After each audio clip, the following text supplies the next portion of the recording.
They're yours. Hit that one more time. I am the number one determinant of the success or failure. Here we go. Of my students. Hey, y'all, you have a strong summer. Kick some butt next year. Thank you. Thank you. Appreciate you.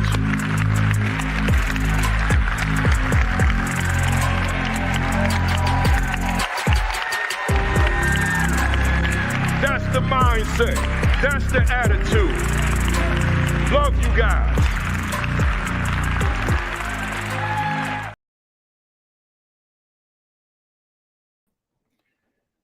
And we are live. Good morning. Good morning. Good morning. Good morning. Welcome to week 139 of the virtual AP Leadership Academy. Let me see who we got here this morning.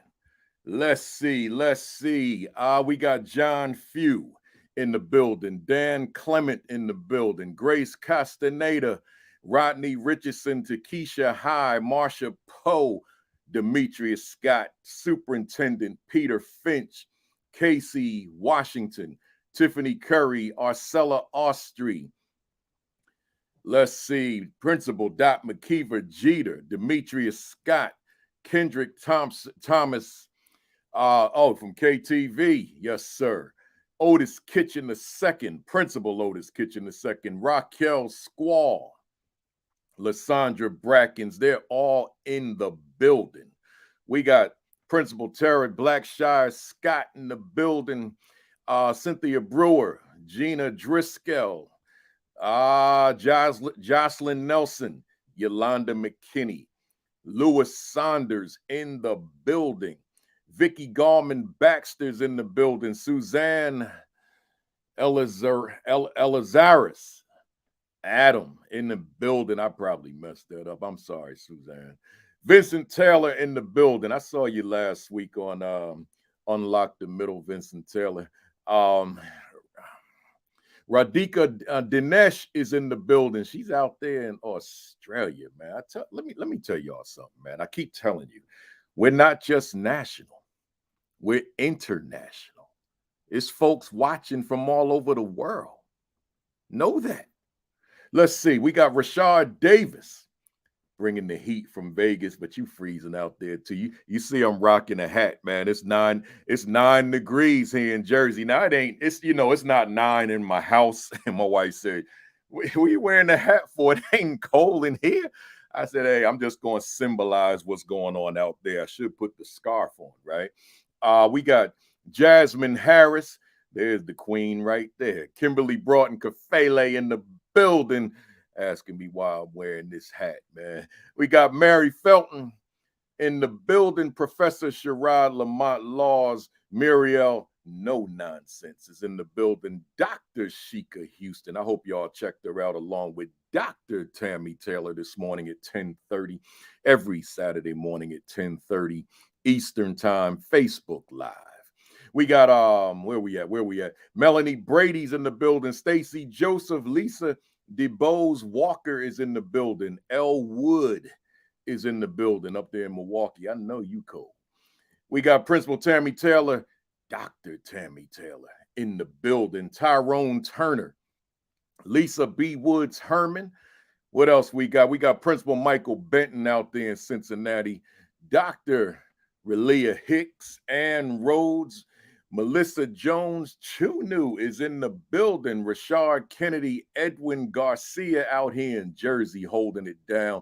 Lewis Henderson II, Natasha De Jesus Boston's in the building. Coach Central, and Angeli Rivera. Where we at? Tiffany L. Davis Neely is in the building. I should say that's Principal Tiffany L. Davis Neely in the building. Karen Fletcher, I'm getting ready to get it started, y'all. We got a lot today, man. Ronald Pugh, we got the homie Karima Anque in the building. out there in North doing big things. Lily Lanier. Where we at? Man, we got a lot of y'all in here checking in. Jamitha Ruffin is in the building. Kenya Williams is in the building. I'm getting ready to get it started, y'all. Benny Vault is in the building. Patrice Powder, and I think I'm gonna cap it right there because it's 11 o'clock, y'all. It's time to get it started. I got two more I got to shout out, though. I see Stacy Mabry. Dr. Stacy Mabry was my guest last week. If you missed that one, you got to check it out, man. She was on fire. And then I see Principal Merlina Valentine, man. She was my guest like way back, when I first started interviewing folks after that year solo. So if you missed that, go back. I think she was like my third guest, right? So go back and check that out. And I'm going to cap it right there. But let me say to you all formally now, as we getting ready to get it rocking, good morning. Greetings. Welcome to week 139 of the virtual AP Leadership Academy. And let me tell you something. Those of you who are checking in for the first time, you never seen this before. You never heard me say this. But for the rest of us, you know where I'm going. Look here. I don't know definitively about anybody on this call, right?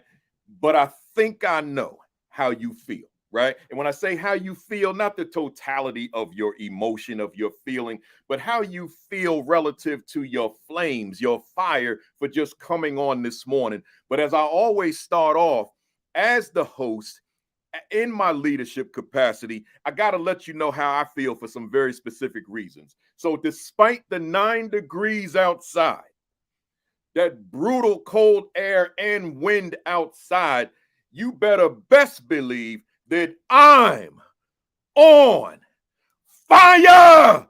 Woo! Yeah, man. That's how I'm feeling, right? So, yeah, it could be 9 degrees outside, but ain't no 9 degrees going to extinguish this flame. No, that's not going to happen, right? I'm always going to have the fire because I'm walking in my passion.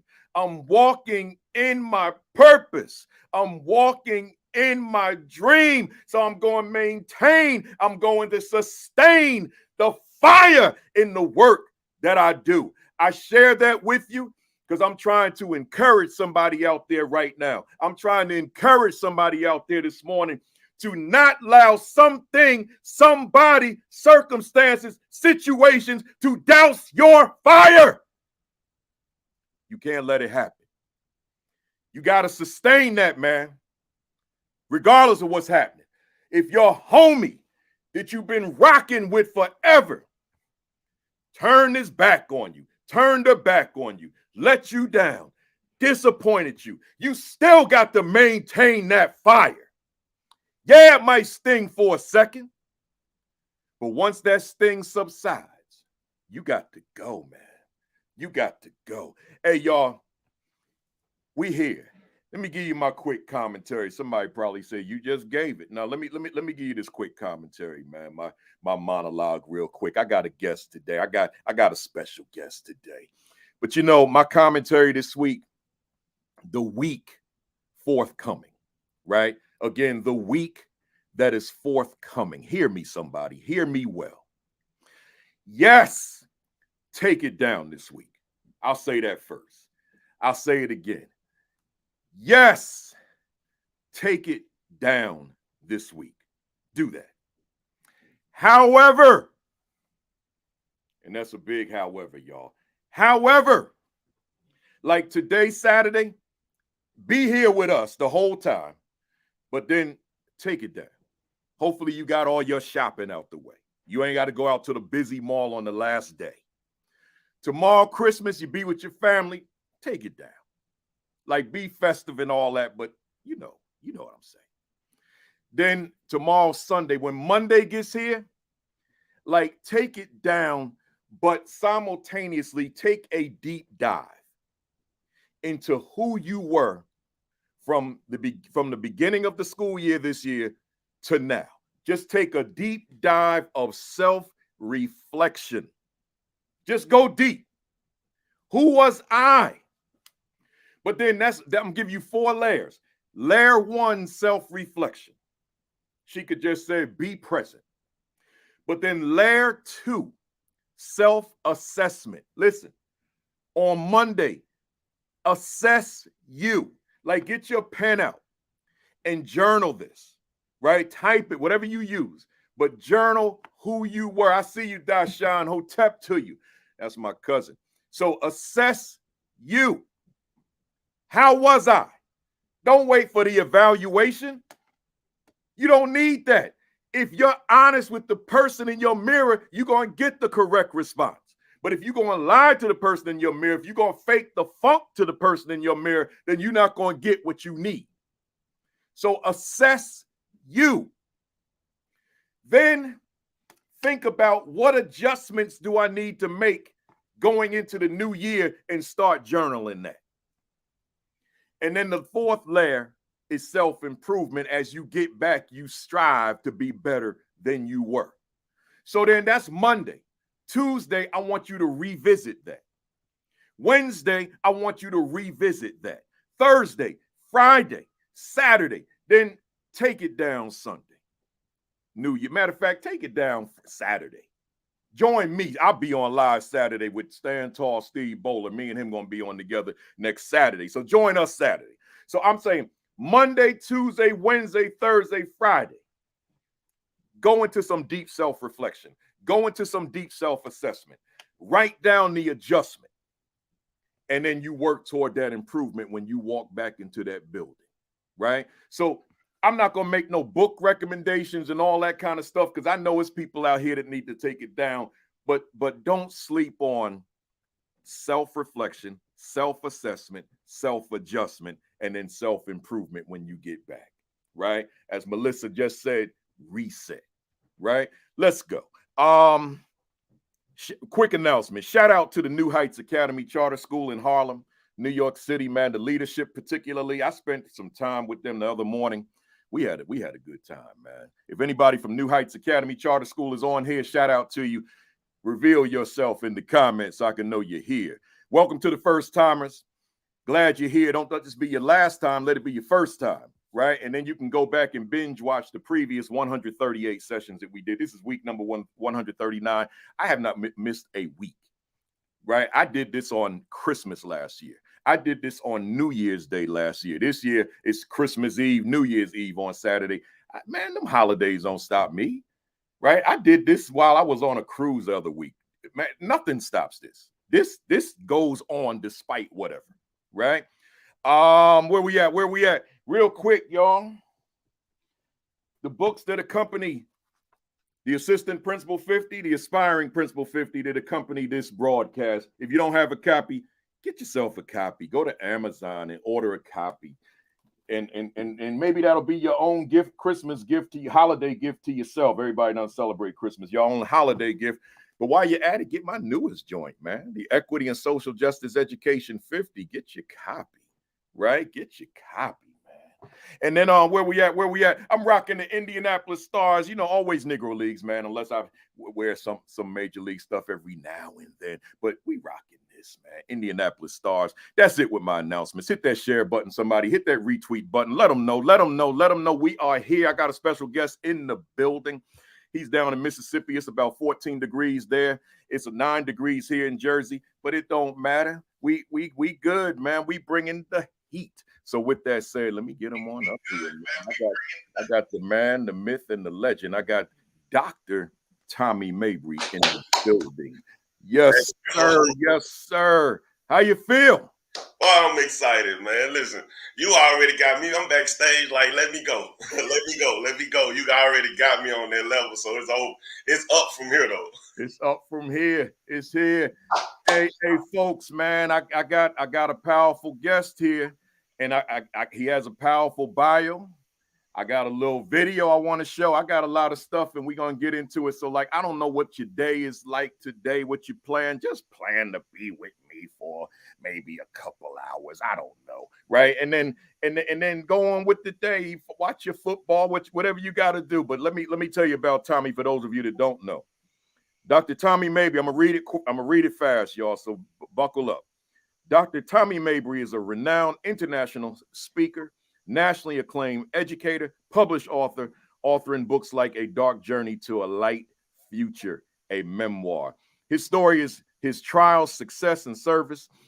Let me do that again. I'm reading too fast. His story of his trial, success, and service has inspired millions around the world.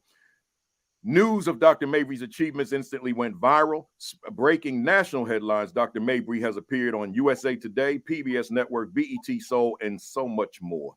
Dr. Tommie Mabry grew up in one of Jackson, Mississippi's roughest neighborhoods.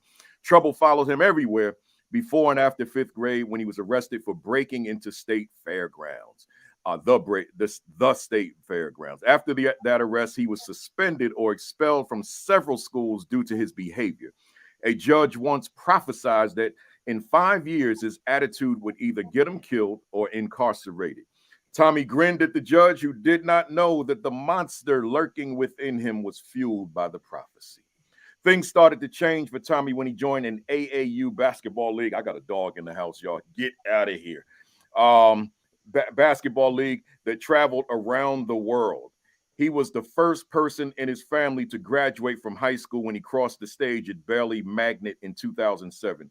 Although he was shot in the foot after skipping school during his senior year, Tommie healed and received a full basketball scholarship to Missouri State University, West Plains. He later received a BA cum laude in education from Tougaloo College, which is the jersey he has on now, and his MA in childhood development in 2017. After his undergrad studies, Tommie was hired as a teacher by the same Jackson Public School District that had suspended and expelled him many times during elementary and secondary education. He joined Tougaloo College as the director of enrollment in 2016. Dr. Mabry's story and achievements have enabled him to use his voice to inspire and impact millions as a renowned speaker. He received his doctorate degree in executive PhD from Jackson State University in 2020, where he majored in urban higher education. He's written and published 4 books that target all age groups. He travels the world sharing his story to motivate and inspire others, and he lives by the motto, I cannot walk in my future with my foot in the past. And then just recently this week, in 2022, to close it out, Corwin, that's his publisher, honored Dr. Mabry with the New Voices Award for his book, Perspective, The Secret to Student Motivation and Success. So here's the book. If you got a second device, go ahead and order it now. Get it right at Amazon. Perspective by Dr. Tommie Mabry. But again, he was just awarded the New Voices Award. So that's big time by Corwin Press. And you can pick that copy up. With that said, hey, y'all, hit the share button, hit the retweet. We in it now, man. I'm done with all the announcements and all that. We're going to get down and have some conversation here. Hey, Tommie, I'm going to call you Doc and Tommie interchangeably, as I always do. Hey, Tommie, as you know, just as an educator in isolation, who is Dr. Tommie Mabry? Man, thank you for having me, brother, man. Who I am as an educator, I'm them, man. Like, I'm really them. I'm that student, and I don't take that lightly. I think even as a principal, you've been an assistant principal before. As an assistant principal, you've been a teacher before. And as a teacher, you've been a student before. So I can't remove myself from the core of who I really am. I am them. I understand them. So I have a deeper connection with the students because I see myself. And I'm never the one that's trying to get to a place because of my title, my accolades, and forget where my core lies. So when I see them, it's a different connection. Every time I go to a place, I see myself. I'm leaving shortly to go to the prison and speak. I still see myself in those shoes because those are the people I serve. You can't be scared of the people you serve. And the reason I'm not scared of the people that I serve, I'm them. Only difference between me and them is the growth that I've had over the years, but that's probably it. If I would have had the influences that they have now, this is why I don't judge the situations. When I was coming up, I'm 35. I'm not too far connected from them. And it's going to circle back to who I am as an educator. If I would have had the vaping tools, the Instagram, the Facebook, the TikToks, man, I would have been the exact same person who I'm serving. Yeah. my influences were different, but I was doing the exact same thing that they are doing. If you go down my page, my first story on my page, if you go through my story, I'm posting the guns on social media. So I'm them. So when I go into a room and I see my brothers and sisters, I'm like, man, I'm here. So I'm serving in the capacity of who I am. So me as an educator, I don't forget that. And I think it's important to understand like what bothered me in education or what bothered me as a teacher. If I'm making it to that level where I'm an administrator, don't forget that. So I'm always thinking like when we get to a certain seat, when we get to a certain environment, to never forget where you came from, but understanding that's who make me who I am at my core too. And that's why I said perspective. And I'm not gonna jump the broom, but I'm ready, man. It's like all Yeah. of these things is I'm very transparent, man. My life is publicized. You Yeah. can go in and check it. You can research.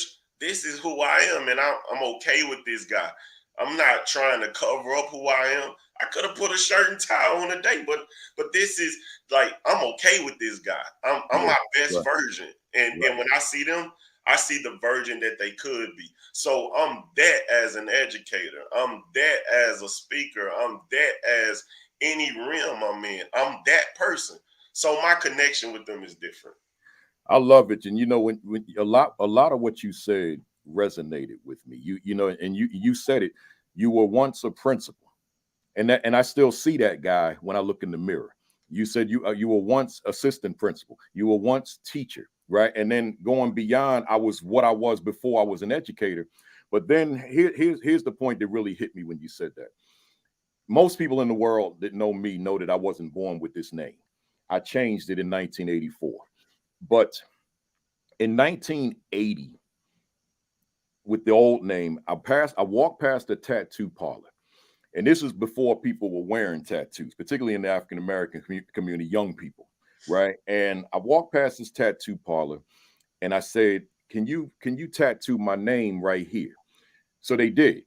So now every time I'm in the mirror when I'm getting dressed, I see that name because I decided not to have it removed. So I see the name and I see that kid in that space that he was in at that time when he got it. So I can never walk away from him. And because his name is in my skin, he's with me everywhere I go as a reminder of what that guy was back in that time. So I like what you said because I think it serves as a good reminder to folks to never disconnect ourselves from who we used to be completely, because that's the foundation we stand. We can't run away from it because it's us, and it played a role in us becoming who and whatever it is that we become over a period of time. I love it. I love it. Hey, Tommie, so you know you're obviously extremely talented. You're smart. You're brilliant. You've done a lot of things in your lifetime, but for some reason you chose education. Talk to us about why, of all things, you chose education. And after all this time, even though you're still young, but you've been in this thing for a minute, what continues to sustain your passion for the work that you do? Man, I kind of feel as if I was called to be in education. I don't think it was up to me because if it was up to me, I would be somewhere playing basketball in the league. But Yeah, for me, I think you will always find purpose in your deepest hurt. I'm gonna let that sink for a yeah, minute. You usually will find purpose in your deepest hurt. The my deepest hurt was the school system, and now that I'm doing what I'm doing, I can understand it was all for a reason. So you got to trust the process, and it's hard when you're going through the process because you really don't understand and you really don't get it. It's until later that you realize, like, man, I was called to be in this place, and my past is what made my future. Who is the best person to serve in the educational space? A guy that's been kicked out of 10 schools, a guy that had a 1.8 GPA, a guy that repeated 8th grade. Why? Because now I can identify. And the connection there is different. I feel like every time I speak to social workers around the country, I was doing the social work conference in North Carolina. all the counselors and social workers came up to me after I spoke and said, I'm in this field because I was abandoned. I'm in this field because of neglect. I'm in this field because of hurt. I'm in this field because of ACEs, adverse childhood experiences. I'm in this field because of trauma. You will find some of your best educators in the field that they were once hurt because we have a different connection with students. So what keep me going every day is to see the students, man, that I'm making an impact on. And this is just my contribution. I feel like everybody got something that they are good at. And if we all bring that something to the table, then that's how you contribute in your space. So I don't try to get outside of my space, but what keep me going every day is I can always better my best, man. I'm never getting caught up with accolades. Like, I love them. I'm not going to sit here and tell you I don't love hearing that bio that you just read. I love it, but I can always better my best in all capacity, and I never get complacent with that. So what keep me going every day is every day that I walk into a school building and I see me, man. Man, let me tell you something. I was speaking to a young man that called me his Martin Luther King one day, and I almost broke down, man. I said, hold up, those some big words. Yeah. He said, now I can dream, man. I'm like, man, I know I have place here. You know what I'm saying? And I know, like, I can't take that part for granted, man. That's right. I hear stories every day, man. I was just in Phoenix, Arizona, and I text you. I'm like, man, I'm speaking to 6,500 students. And I'm in this room, man, and at the end of my engagement, we talking about I was in an arena of 6,500. I was there 2 days. This young man stood up with me. He was 5th grade. If you go to the video I post from there, I'm giving him a one-on-one. It was on the last video I post.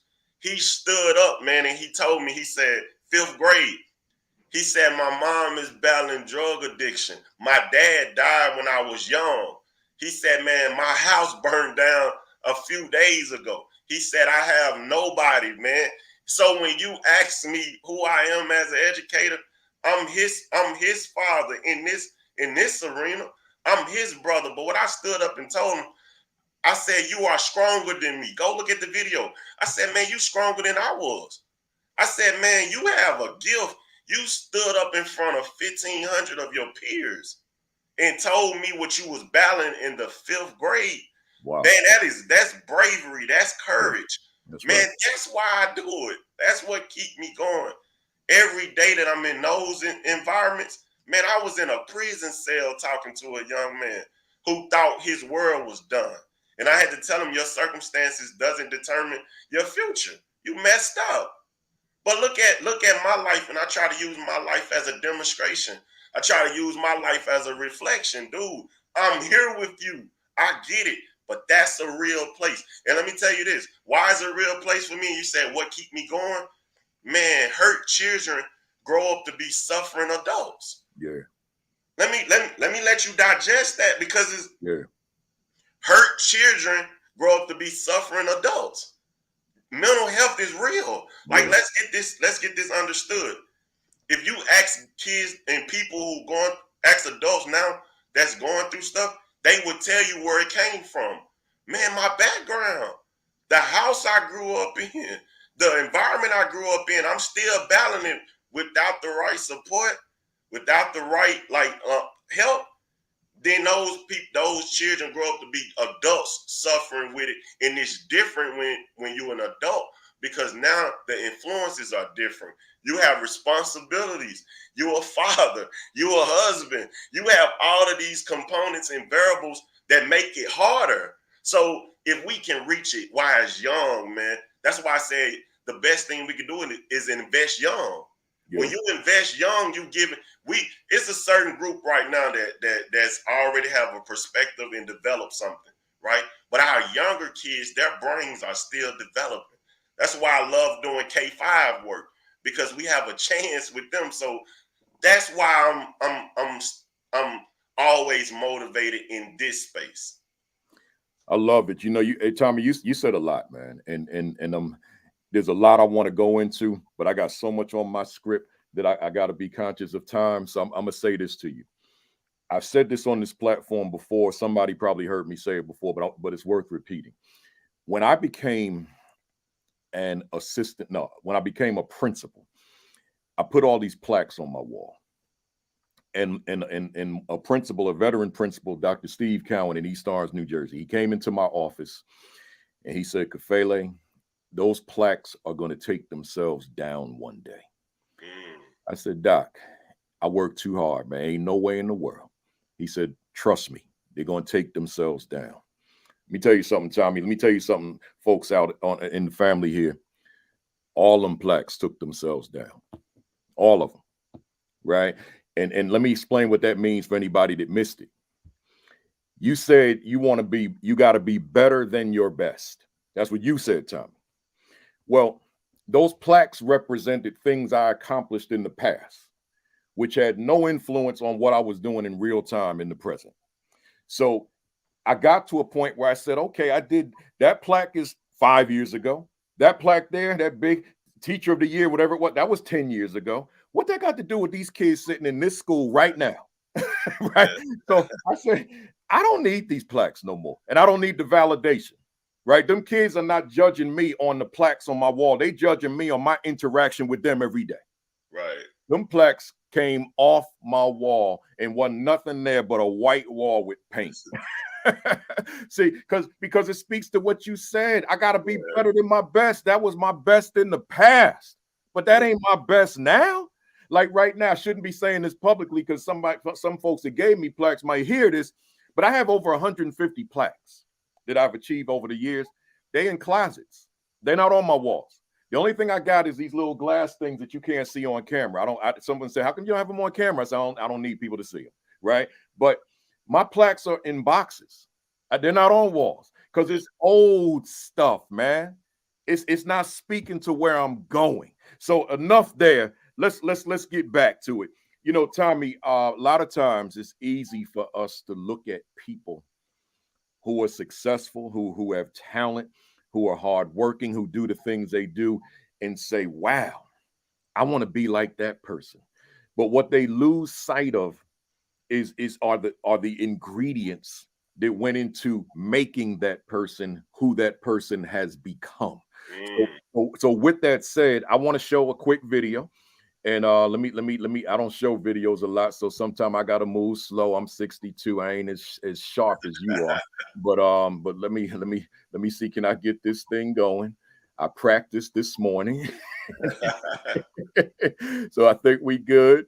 Yeah, here we go. So let's take a look, folks. I was kicked out of 10 schools and all. I repeated 8th grade. I got permanent gold teeth in middle school. So I started tattooing my body at a young age. That was cool to my environment. That's the fight. That's the acceptance I was fighting for. That's what got the praise in my neighborhood. I wanted to be like that. I got locked up my 5th grade year for breaking in the state fairground. The judge told me in 5 years I'd be dead or locked up. And you would think that that'll stop me right then, but it didn't.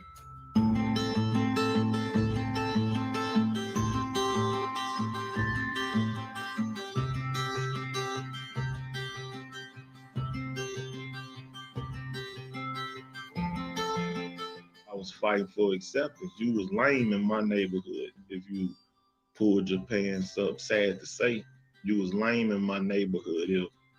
If you had your book bag on. In my neighborhood, sometimes you only have 3 options. It's either you're gonna sell drugs, you're gonna play sports, or you're gonna rap. And I played basketball.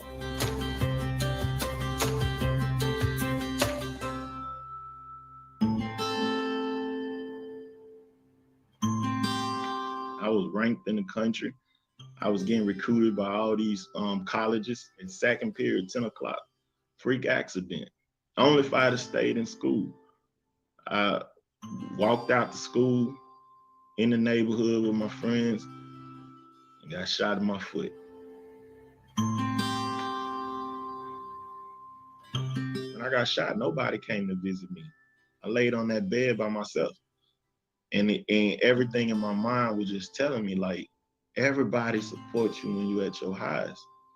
But when you're at your lowest, you'll see who actually in your corner. I'm just laying on that bed and I'm like, if God can give me one more chance at this, I separate myself from the environment, but I learned something. In order to get something you never had, you got to do something you never did and become a person you never been.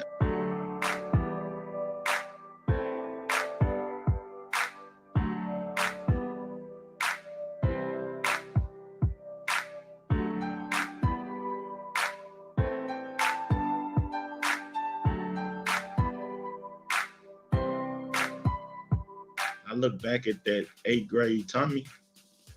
I just wish I could have told him then, like, man, keep going, be patient, man, keep going. It's gonna turn around soon. You need to bubble wrap.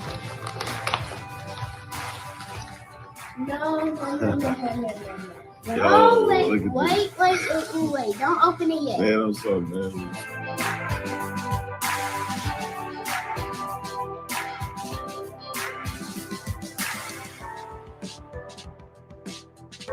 I just always wanted to know what that felt like to break those barriers, to open that degree, and know that you holding possibilities in your hand.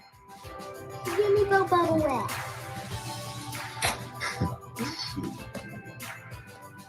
That's so exciting. She's so excited. Oh, bubbles. My children, I want them to see that their dad never quit.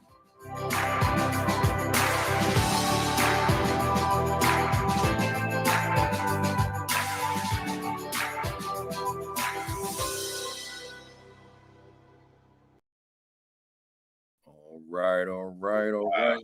Powerful. Oh, oh man. Yeah, powerful stuff. Man, listen. That though, that always does something to me, man, because people ask me a lot, man, what made you go get the PhD, man? It's like you speak full time, you work for yourself. It ain't about me, man. Like, that's why when an individual mindset switches from me to we, the driving force is different, man. I don't do this for Tommie. Like, I work for my last name, man. My last name is Mabry. Why do I work for my last name more? Because my daughter's got my last name, man. My wife got my last name, so it's not even about me. But when I go get a PhD, if you heard at the end, I said, I'm creating possibilities. I can sit in rooms now. And now when kids see me, they see what it looks like.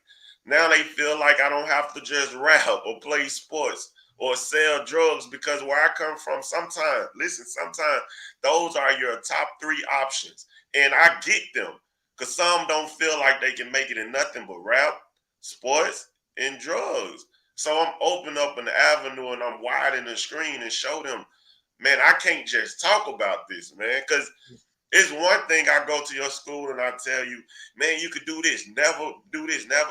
But then when you look at my life and I'm not living it, dude, I'm an example of that. I said, I got to go get a PhD, because if I get a PhD, I'm opening up an avenue for other people to feel like, man, I can do that too. So it's not about, man, I work for myself, man, because the normal, like, and don't miss the content. When, you know, some people get the PhD for jobs, you know, a higher salary, which is beautiful. Like, if I felt like I can make certain amount of money, if I get I'm going to get the PhD, man. Like, and other people have their other reasons for getting a PhD. I work for myself when I got my PhD. Like, I plan on continuing working for myself. So for me, it wasn't about me. It was about them. And this was my contribution. So when I see that video, man, you took me back. And I'm glad USA Today did that video, man, because now that reminds me of why I do what I do. Beautiful stuff. You know, Tommie, in the video, you talk about your whole evolution, your whole transformation. You've talked about it here in our conversation. But I want to see if I can pinpoint something. When you think about your growth, your development, your evolution into becoming the man you are today, which is inclusive of Dr. Tommie Mabry, is there any one thing there? And if it's not, it's cool. But is there any one thing that you can kind of go back to and say, that's that game changer, that thing right there? Yeah, it was that bullet. I can answer that good, and I'm glad I shared this on my platform too. So the people that follow me, they follow me since 2007, man, when I first got on here. So a lot of my followers know me from my core. They know the guy that you just saw in that video. So they can validate everything. This is family, cousin. I have Facebook friends that's been with me since so they've seen that transition. It was the bullet, man, for me. Because let me tell you, we talk about perspective, man. It's sad it took a bullet for me to see life different, and sometimes it happens like that. But when I got shot, man, I used to hear educators tell me, and I have to reflect this. I was kicked out of 10 schools. I repeated 8th grade. I got locked up my 5th grade year for breaking and entering. Judge told me in 5 years I'll be dead or locked up. I repeated 8th grade. School was never a safe haven for me. It was fear. That was the only place that I felt incompetent. School was the only place that I had to fight for my acceptance. School was the only place that I didn't have the shoes that everybody else had. I didn't get the haircuts that everybody else had. So it was personal for me, man. Like, I didn't like that building, man. So me getting shot, and educators would tell me, you need a backup plan just in case basketball don't work out. No, I'm going to the league. Man, when I got shot, though, man, I already had a 1.8, man, with a 14 on my ACT. My senior year, man, I got shot 2nd period, 10 o'clock. Freak accident. I skipped school. Went to the neighborhood, sitting with my friend guys, and everybody on my page would vouch for this because the school came there and saw, like, it was almost, this was the beginning of my basketball season, man. This is my way out. Yeah. Like, nobody in my family finished high school before me. It's 6 of us. I'm the youngest in that house. Basketball brought me that acceptance, man. It brought me that confidence. This ego that you hear me speak with, I tell young kids, keep that ego, because that ego is something, man. It was developed in sports.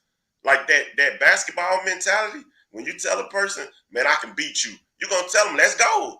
It's that with me everywhere. So when I got shot, man, my homeboy shot me. Listen, freak accident. I try to tell people this, like, when I'm speaking to young kids, be careful. Yeah. Be careful with your circle. I skipped school. I had a bullet in my foot at 10 o'clock. Man, that was the worst day of my life. I've been through every emotion you can name, man. I've been through every emotion. I've been through everything. But when I got shot, man, it was the worst day of my life, because I had to lay on that bed and say, okay, I'm not good at this academic thing. I'm not good in my hands. I don't do anything good with my hands. I didn't read and write that I thought on the level that other kids read and write on. So I was hurt, man. The doctor told me, he said, you might not be able to play basketball this year. This is my senior year.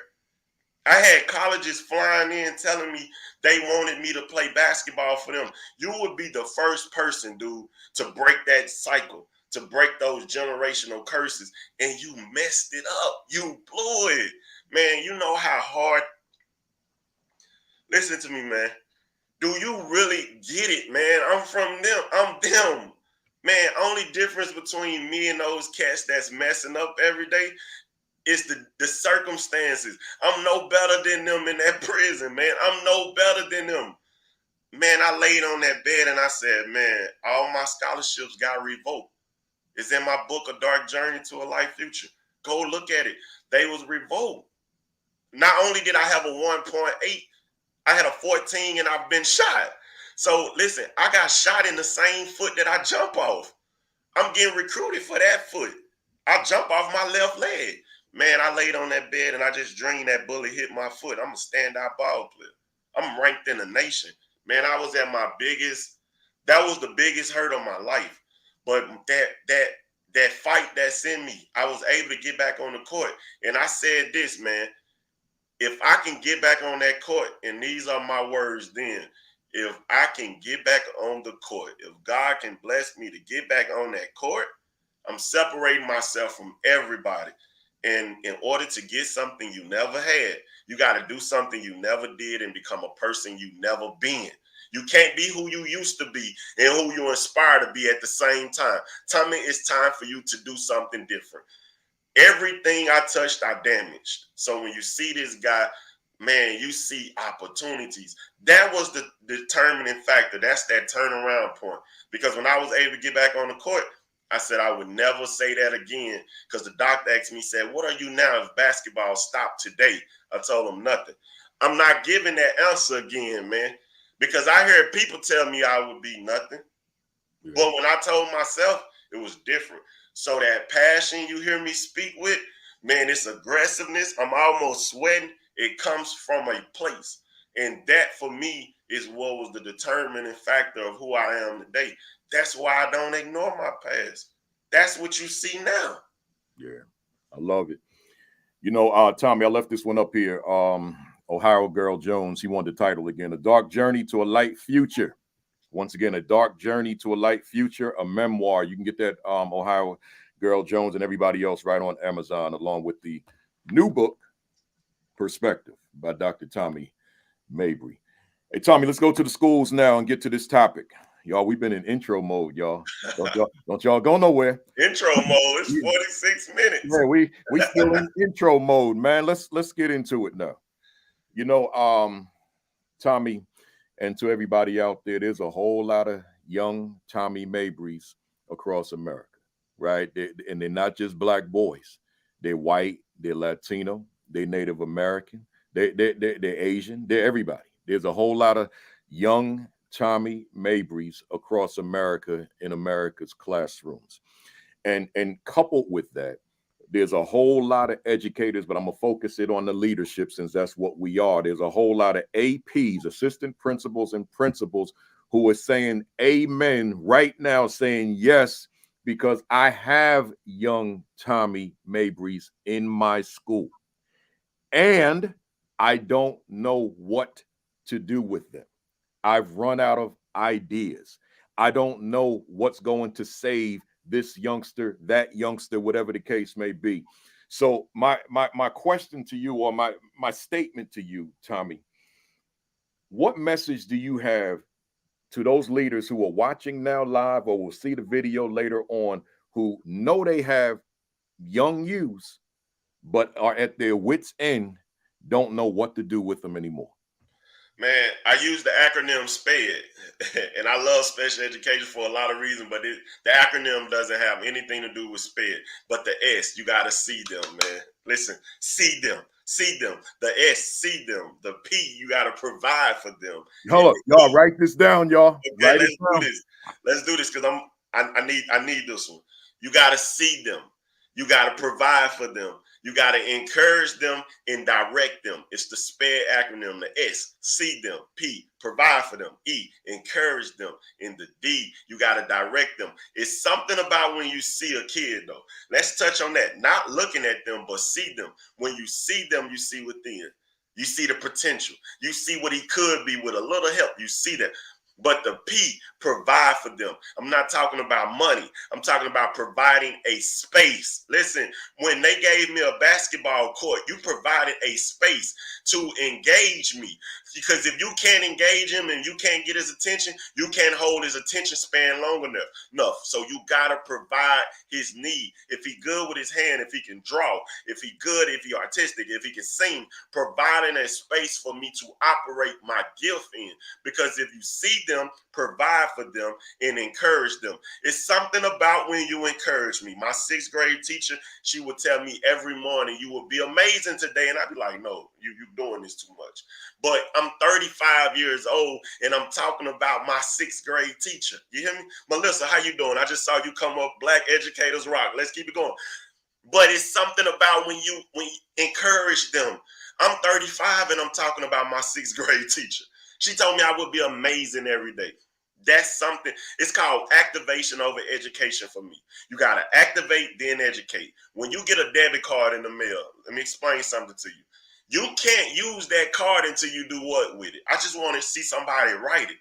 No matter how much money you got in the bank, you can't use it until you do what with it? You got to activate it. You got to pull that script back. It's called activation over education, because if you can't reach his self-esteem level, you can't get him to learn. Webster defines self-esteem as self-worth.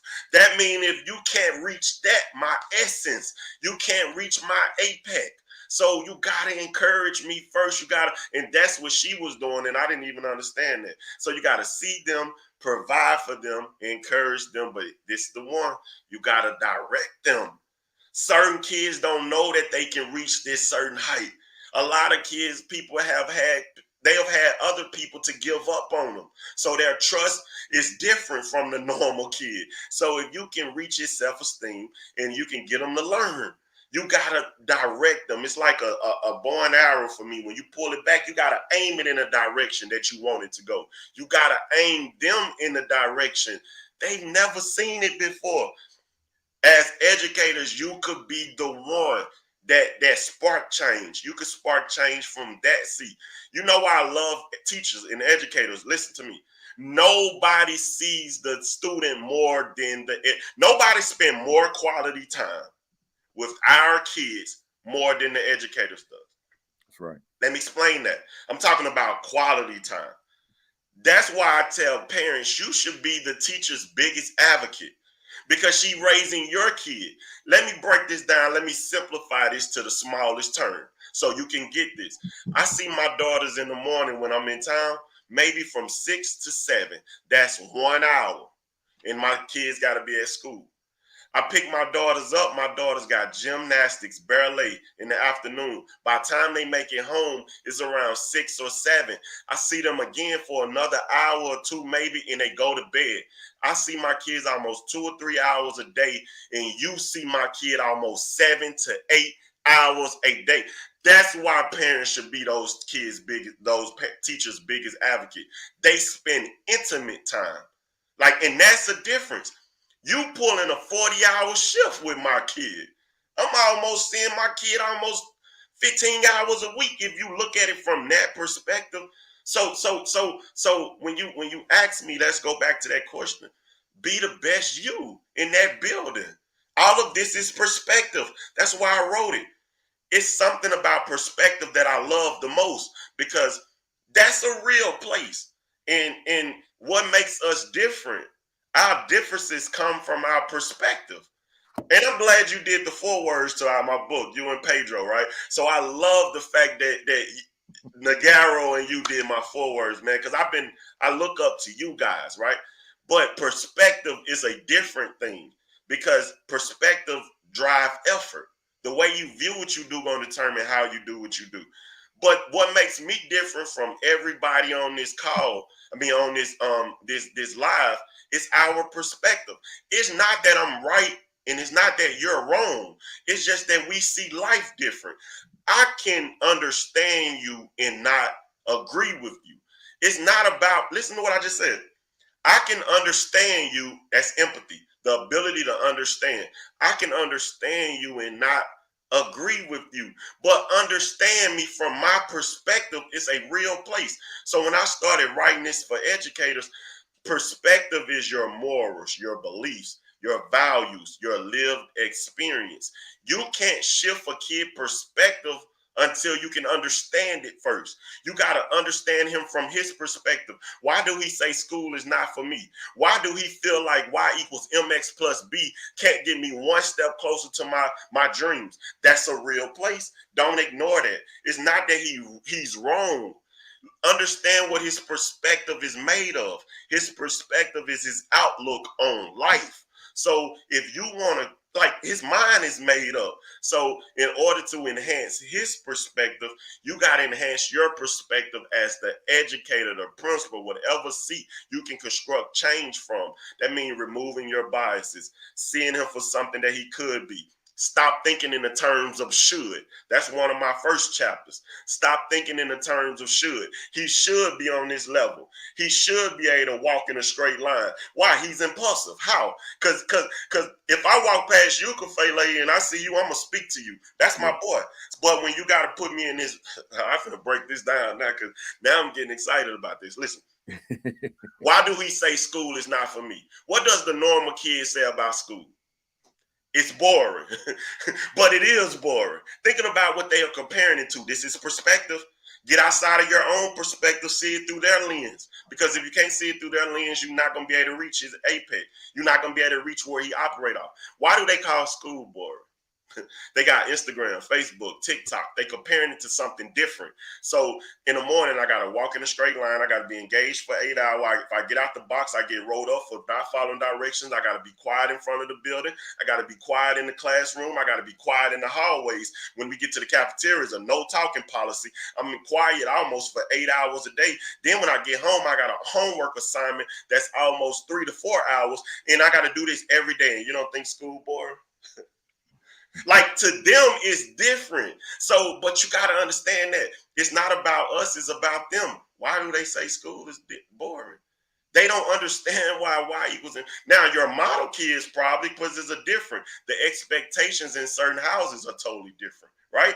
So he trying to follow what his parents did. But guess what? His parents got a master's. His parents got a doctorate. And if they didn't have a master's or a doctorate, the expectations in certain houses is totally different. How about that kid that viewed school the way that I did, though?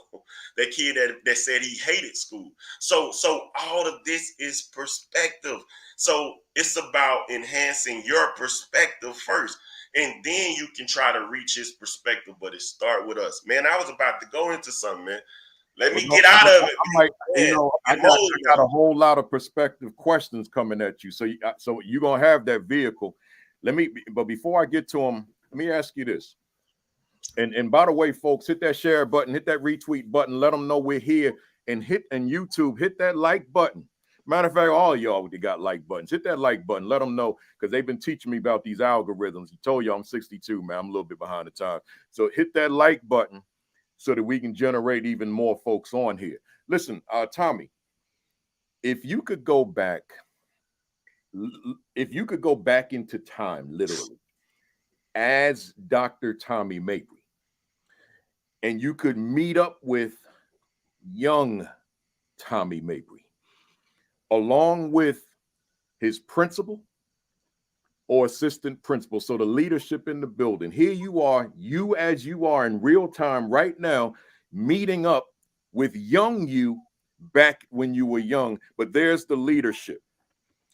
What would you say, based on what you know now, to the leadership of young Tommie Mabry? I understand it was 10 different schools, right? But what would you say to that leadership that leadership probably didn't have when young Tommie Mabry was their student? Hold up. Whoa, that's different.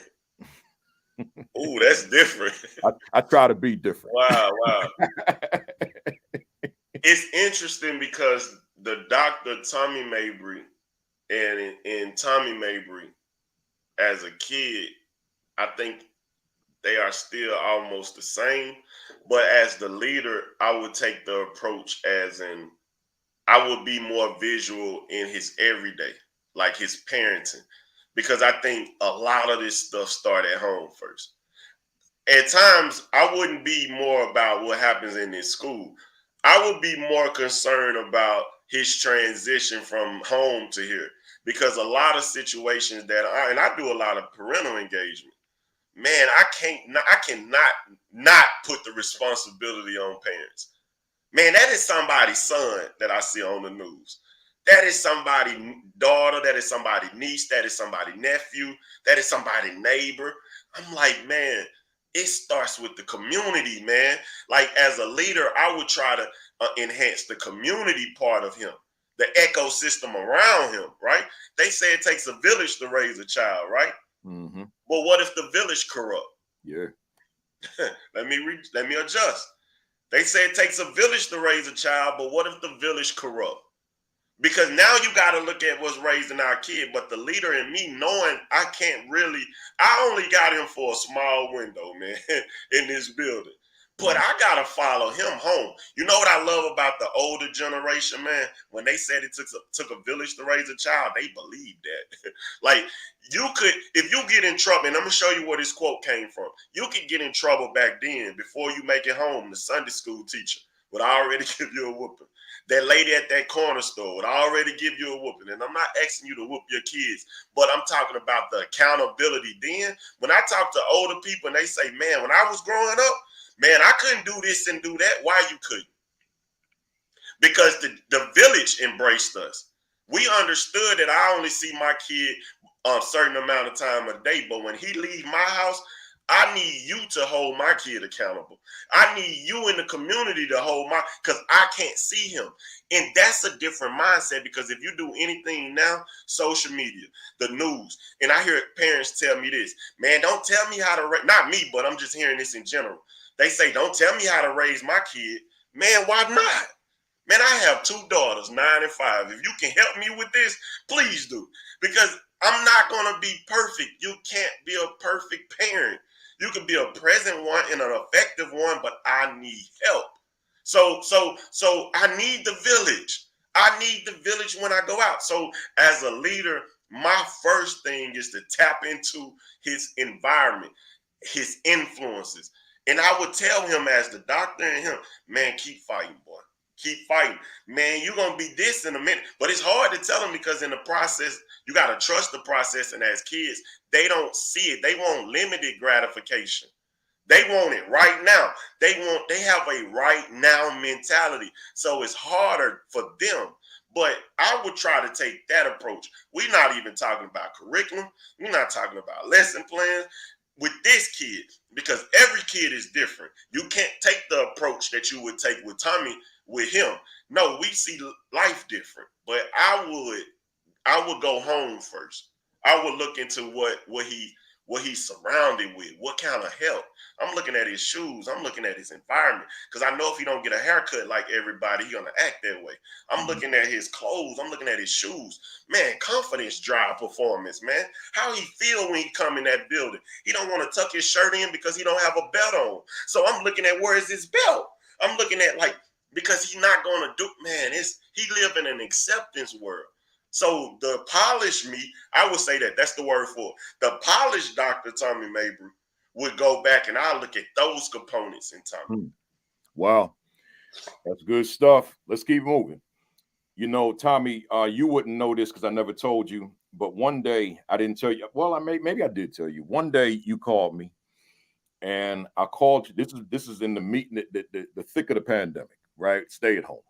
So I wasn't in gyms. I was walking the streets, 2 and 3 miles out in temperatures like today, 9 degrees, right?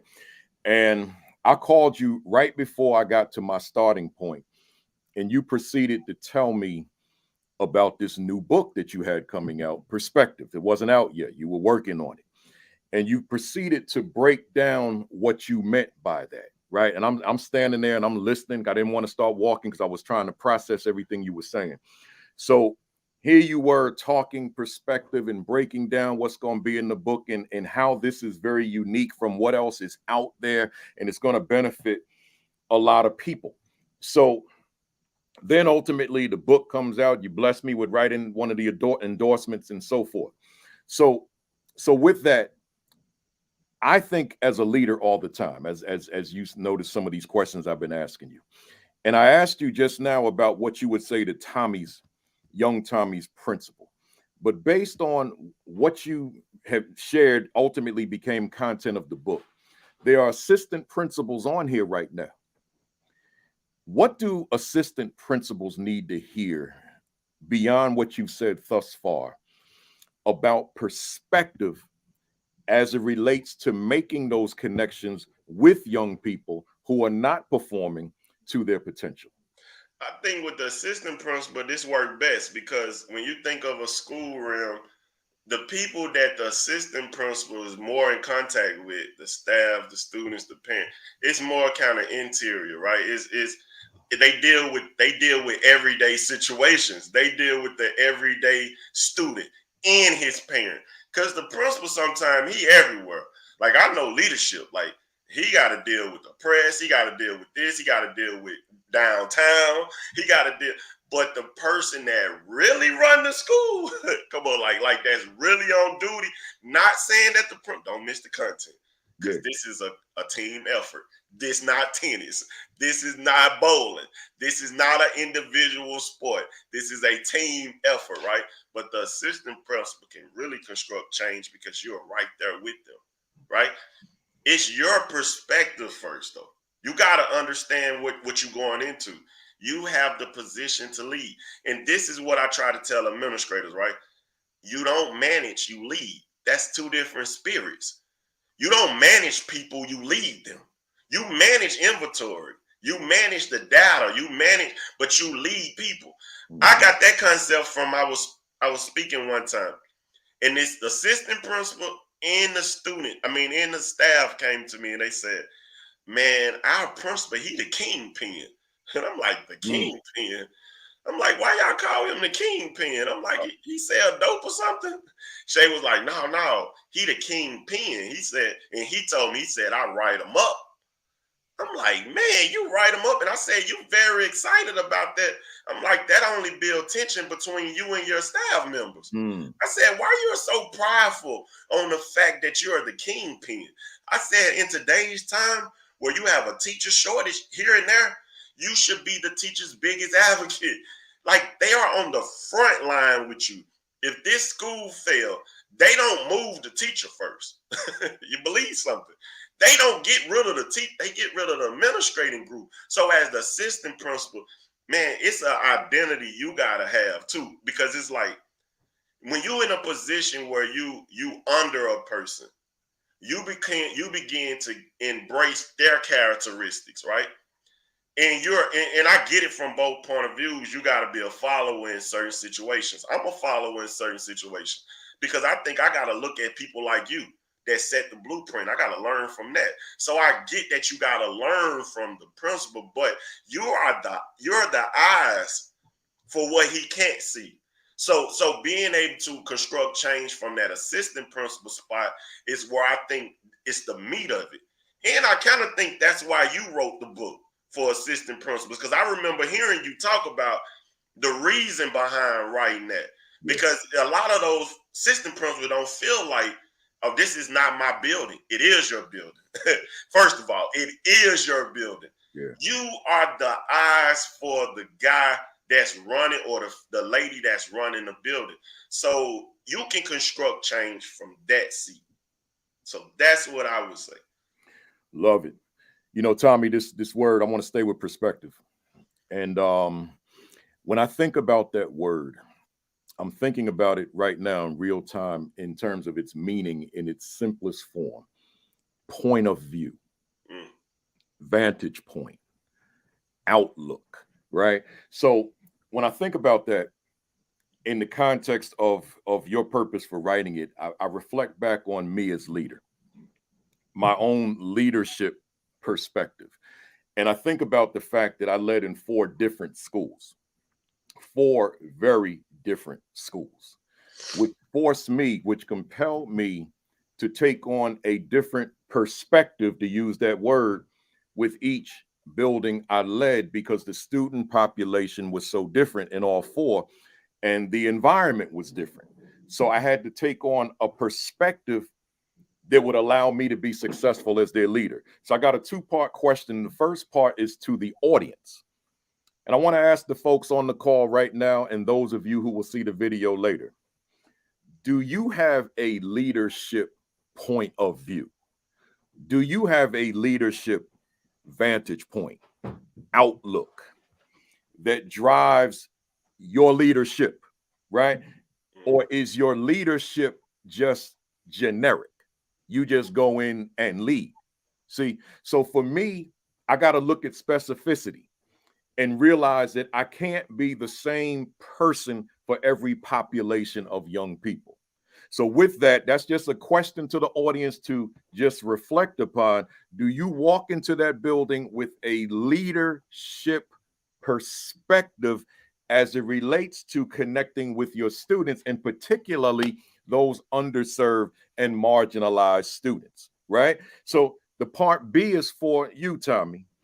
So although, Tommie, you haven't worked as a school administrator, you do know what it is, and you do work with school administrators. So you know something about school administration. So to that end, I want you to share, what are your thoughts about the leadership establishing, developing, and embracing a school leadership perspective as it relates to the underserved and marginalized students in that building? Okay. So my personal belief to that is leadership really can't be measured, right? And I'm gonna say that to say this. It's hard to measure leadership. If you measure leadership and you put on this list right now on this live, what does leadership mean to you? If you ask 50 people, you would get 50 answers. Leadership is one of those things that's hard to measure because it doesn't really have a matrix to it. Only matrix to me is opinionated. Leadership to me become opinionated because what are we allowing the data to speak for what leadership means? And we also understand the variables that make up the data. So man, you know, I go into schools, man, and I be like, man, she doing the best that she could with what she presented with, what she have. To me, her leadership is perfect.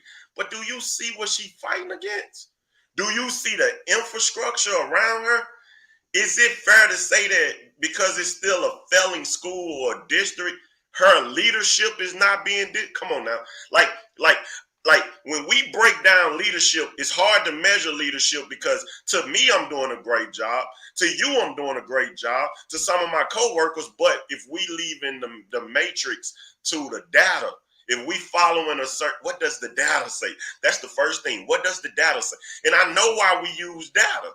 We use data to assess learning needs, right? But let it be that though, instead of using the data to be a weapon, right? Because at the end of the day, if we can't really measure effective leadership. To me, this is my opinion, because I go in schools, man, that don't have a system around. They don't have the technology, man. Do you see where they are placed at? The kids that's coming into that, the help that they don't get. And I go in there and I be like, man, they use it. Man, she doing the best. Good or bad, like she coming in with the perspective. She coming in with the attitude. And the reason I wrote that, like, I read your book, The Attitude Gap, right? Is that the right? The attitude? Right. And I'm like, man, all of this is what lead up to perspective. Like, you gotta have the attitude for it, right?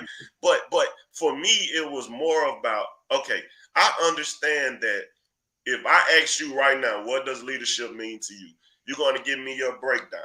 If I ask Fletcher, who on there, what does leadership mean to you? It's going to break down. So from my perspective, it's only leading in the capacity that you can lead. Do the best you could do. That's all we could at the end of the day, man. That's all we can do. You can't ask me to do something that I can't do, because a lot of these situations are micro and macro. There's a lot of situations that's out of the realm. I can only be the best version of me when I walk into this building. But when we come from a perspective standpoint, let me tell you something. It goes like this. Results, if you look at my book it's a pyramid. I use this as my theoretical framework, my conceptual framework, right? My pyramid from perspective, it goes results at the bottom, right? You got results, you got effort, you got attitude, mindset, and then perspective at the top. When I was publishing this book with Corin, which is one of the top educational publishers, I called you. I said, man, I'm battling something. They want me to distinguish mindset from perspective. And you remember I said, man, I'm asking you, I got this publisher over here but Corwin really saw the full vision. And I had to explain to them, it's a difference between mindset and perspective. Mm-hmm. Mindset is altered by your mood. Today, I feel like working out, man. I'm excited. I've watched this video. I'm engaged, but it's a temporary fix, because tomorrow it's going to alter by my mood. I might not feel like working out tomorrow.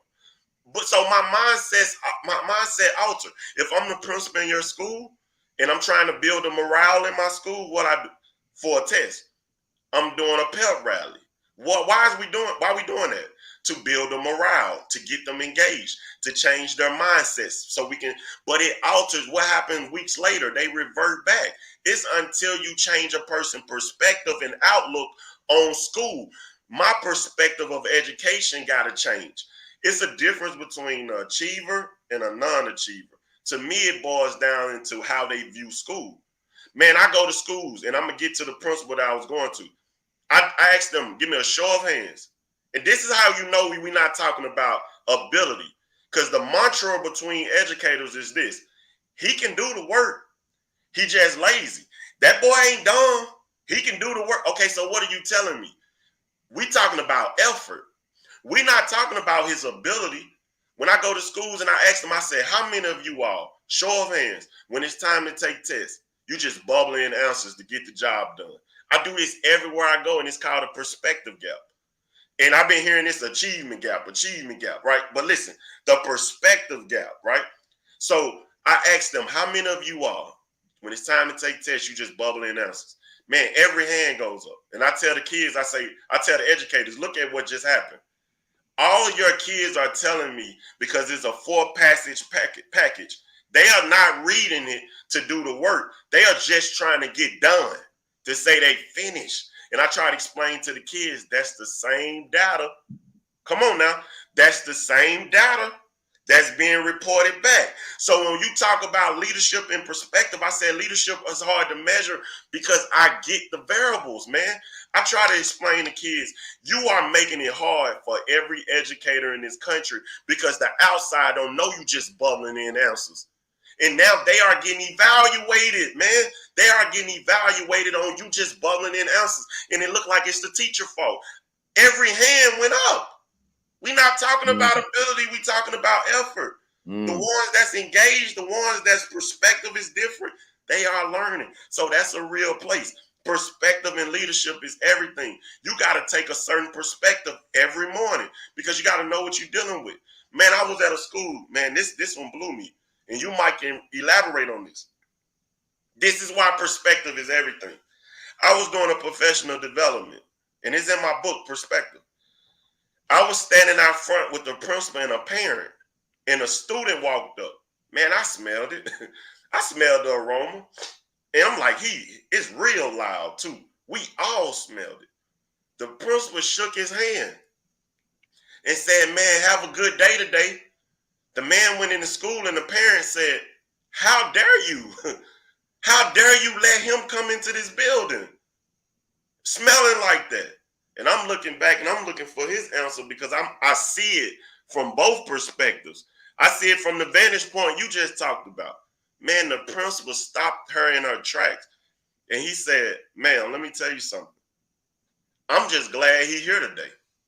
Oh, everything moves now. The perspective of this guy, he said every time I can get him in the building, I can reach him. He said, this guy have been in and out of the prison system. It's hard to get him here. He said, yes, I do smell it. And I understand that can be influence. So he said, I'm battling something. But this is why I say that it's a hard thing to be an administrator because you got to make an immediate decision. And that's a hard thing. You got to have a certain lens on to be able to make a split decision. He said, no way I'm sending him back home. He said, if I send him back home, I'm losing him. He said, long as he in my building, I can reach him. He said, when he in this building, he don't disrespect the teachers. But I got to get him here first. Man, that is perspective. And I wrote it because I'm like, from his perspective, he see leadership different, right? Like his perspective is every time I'm around a child is a teaching moment. But it's not that he right or he wrong. That's just his perspective on, and that's what make us different, man. So that's that for me. I want to go back to something that you said about the leadership and not being able to measure leadership, and which I agree with you. I want to holler at the people on the call right now because I always want to be true to that when I respond. I'm with you on everything you said, and this is just my voice, lending my voice along with it. Hey, leader out there, there's some things that you do that not only are immeasurable, but there's some things you do that your evaluator of record may never see. And you know, and I'm looking right in the camera on this one, you know why you do what you do. You know what's driving you to do what you do, but you also know nobody sees it. Yeah. And I'm just going to make a suggestion to you that whatever those intangibles are that you do, just be strategic in coordinating them with those outcomes that are measurable. Because see, I keep hinting on here that I'm gonna write this book about my battles. I mean, I've been through wars, right? I mean, wars. I'm not going to get into that today or any day until I write that book. But I understand what that is when you're putting in the work, but people don't see those intangibles, those immeasurable things that you do. I had to figure out, how do I take those things and coordinate them with those things that are seen, such as achievement scores, right? That's a whole other session to do, but I just want to make sure that you all watching know that your brother here feels your pain, right? That I understand what that is to be busting your behinds on that job, doing things that your evaluator of record will never see, will never appreciate, will never understand, etc. But you know the benefits to young people in what you do. It's real. It's a part of leadership, though. So that's just my reinforcement of what Tommie just said about that leadership being immeasurable. You can't measure it, right? So what is measured is those test scores, and then that reflects upon your leadership. So you got to make sure that you can strategically take those things that are unseen, that nobody sees or very few people see, and connect it to that which is seen, so that there's a correlation, right? I think I kind of simplified something that needs a lot more layers, but that'll be for a much later time. So Tommie, let's stay with perspective. As everyone knows, I wrote a book called The Equity and Social Justice Education 50. And with that book and the speaking that I do, I went on and defined equity from my, watch this, point of view. Because there's a zillion different definitions of equity out there. There's no universal definition where we could say, all right, we'll all go to this one as a nation, and this is where we are. It doesn't exist. So I said, I'm going to write mine. This is my perspective, meeting young people or meeting scholars, learners, children, whatever we want to call them, where they are as they are, period. That became my perspective of a definition of equity, meeting the children where they are, as they are. So meeting Tommie where he was, as he was, is my starting point, but my core of what equity is. I encourage the world to embrace that definition. But going from there, your book perspective resonated with me. I said, bam. You have a section in the book called Meeting Students Where They Are. And I said, there it is. There it is. So then within that section, you tell a story that many of us in the world know the story because you talk about it, but there are people on this call that may not know the story. When a youngster was walking through the metal detectors, and I'm gonna give it to you from there.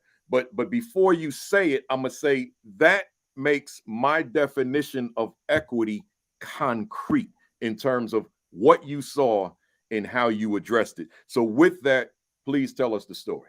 And I get emotional when I tell this story because it still hurt me to this day. This not camera action, man. It's not like go. No, I get it. I'm affected by it. I was there. This young man, I was doing a professional development out of town. I walked through the metal detector and he walked behind me. The metal detector went off and I looked at his face. And at that moment, I already knew this was something. They snatched his bag. He said, sir, I need that bag back. He said it nicely. He said, I need that bag back. They emptied his bag. They emptied his bag out. He had a bag full of candy, right? He said, sir, I need that bag back. And he was playing tug of war with them. He said, I need this bag back. They didn't never find out really what made the metal detector go off, but they emptied all the candy out on the bag on the table, and they told him to go to class. Man, that dude broke the metal detector with his bare hands. Not that, no, man, he broke the metal detector with his hand. Like he just punched it. And I said, I've seen that face before, man. I told you, sometimes your purpose lies in your deepest hurt. Man, I've seen that face before. That's what make a lot of people on this video, they can relate to what we talking about, because a lot of them been through that before. When it's something about when you go through something and you see a kid going through it. Man, I identify different with that situation. He said, I need that bag back, and they didn't give it to him. They told him, you're not coming in class to sell candy, and they told him to go to class. And he broke the metal detector. The principal said, get him out of here. He's suspended. I said, no. You stop. I said, let me talk to him. And I broke him down. I said, look, man, tell them, what does that candy mean to you? And what I wanted them to understand, I wanted them to see what I'm talking, what he going through. He said, man, you don't understand. I said, no, I get it, but apparently they don't. I said, tell them, what does that candy mean to you? The principal said, no, he's suspended. I said, dude, I told you to stop. I said, listen to him. What does it mean to you?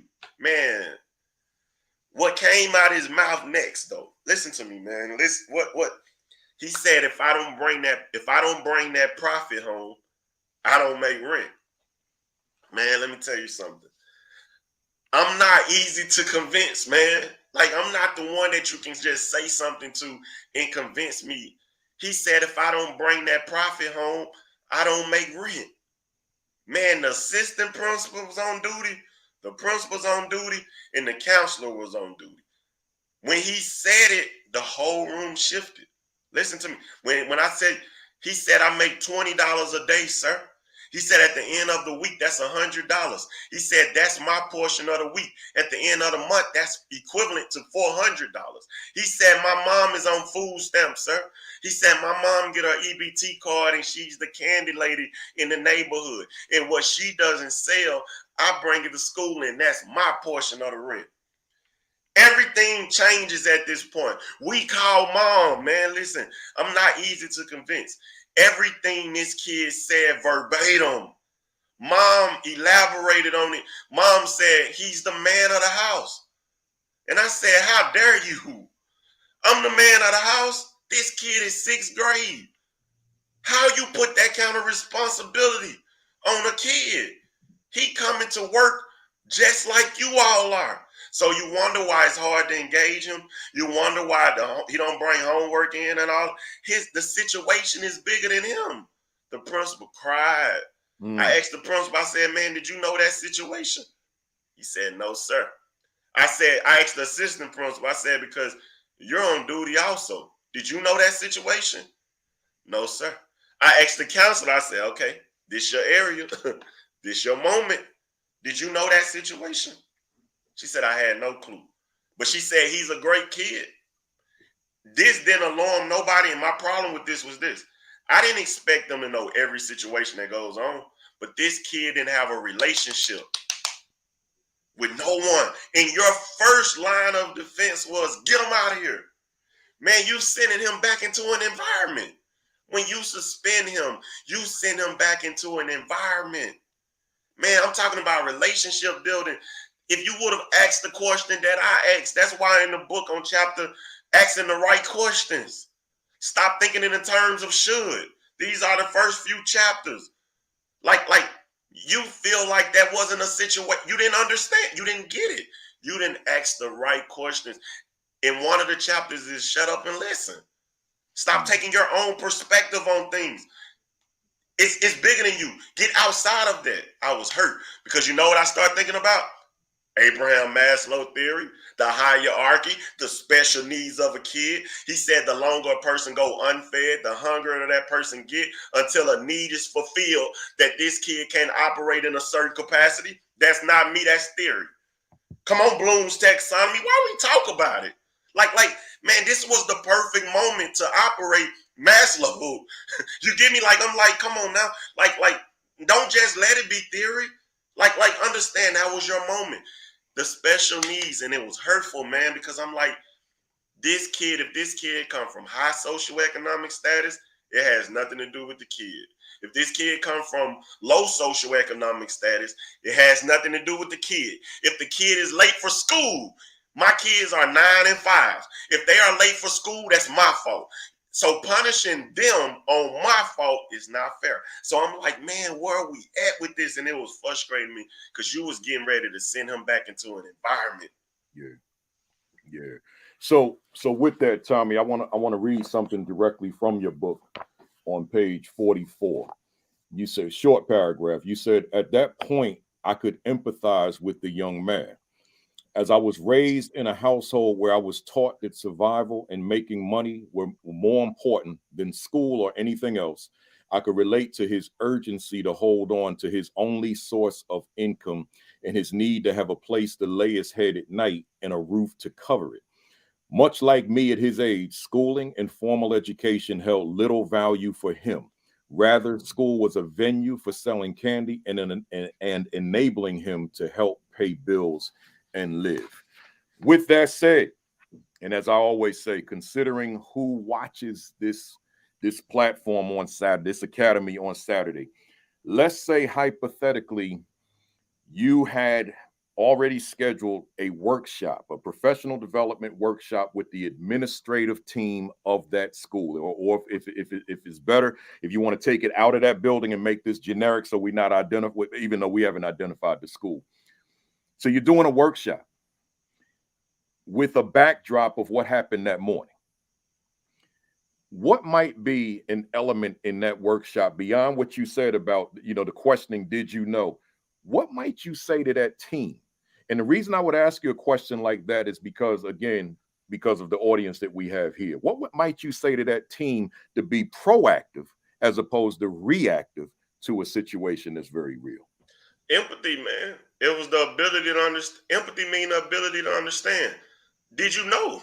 Like I think to simplify that is that because is before you make a decision, you making a temporary decision on a person's life, man, based off of the circumstances that's in front of you. Did you know? Because if you knew, you would have probably react different. Yeah. It took me 1 second to just say, what does that candy mean to you?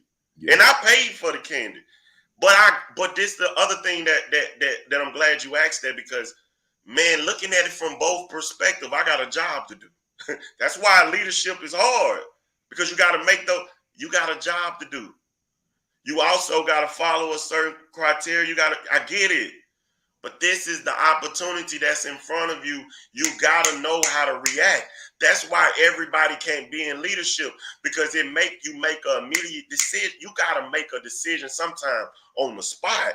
And everybody are not decision makers like that. So I get it from both realms. And I'm not even being judgmental. But me doing that professional development, I'm going to ask them, do you know enough about me to teach me? Mm-hmm. And if you don't know enough about me to teach me, how can you fully teach what you don't know? Because you got to understand me first to be able to reach me. To lead me out, you got to enter my world. And that's where I'm going to start at, because relationship building will give you that. Relationship building. Listen, I get what you faced against. That's why I said we don't give educators enough credit. And I'm always fighting for them, because it's not easy to be an educator. It's not easy to run a building. We sometimes feel like they are human.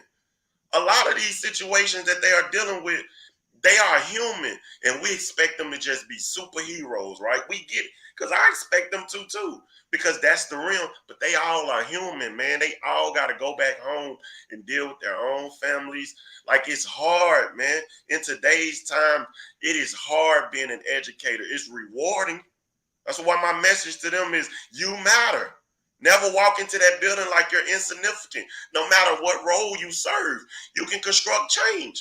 My first position in the school building, I was an ISS teacher. But you would have thought I was the #1 administrator in the building, because my perspective was different. I came in there every day like I was the principal, the superintendent.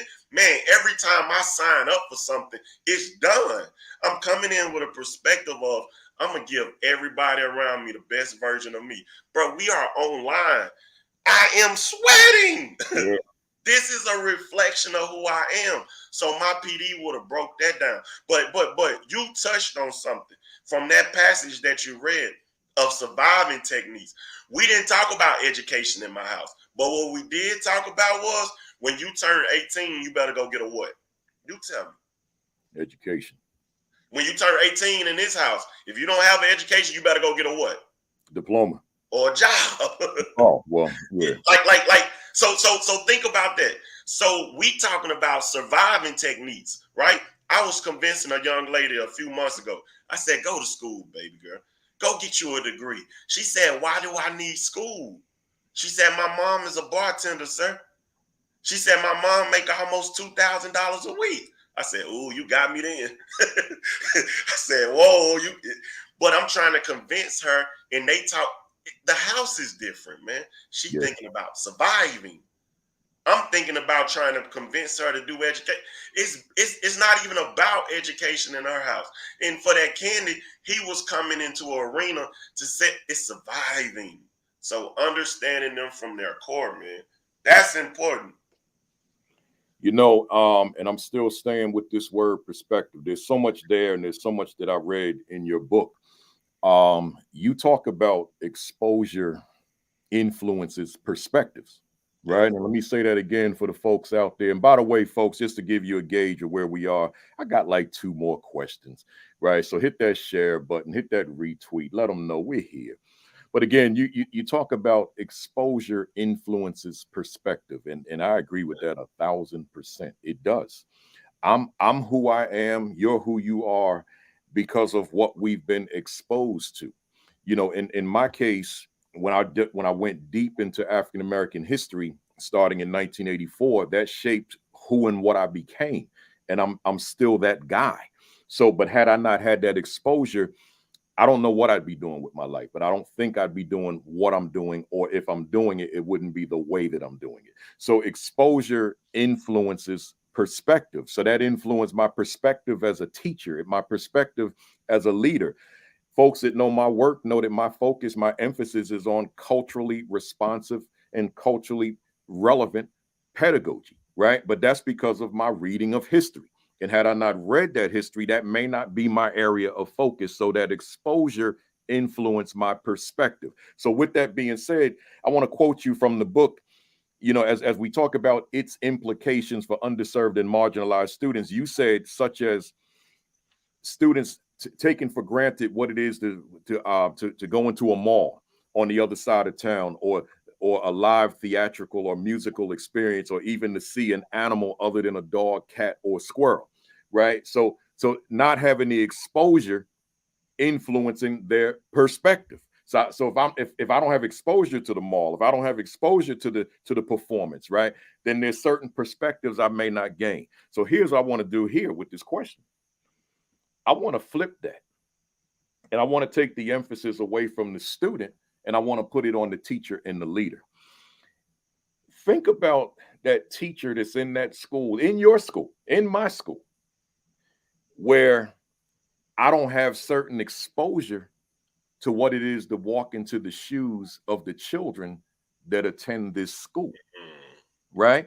I don't know that world. I'm on the other side of the tracks, and I stay on the other side of the tracks. So I only know that world down the way from a distance, the 6 o'clock news, right? And whatever stereotypes have developed in my mind, but I don't know it. So therefore, my lack of exposure has impacted my perspective, and my perspective may therefore be flawed and deficient. So I'm gonna let you run. I'm gonna give you a question, but I'm gonna let you run with it.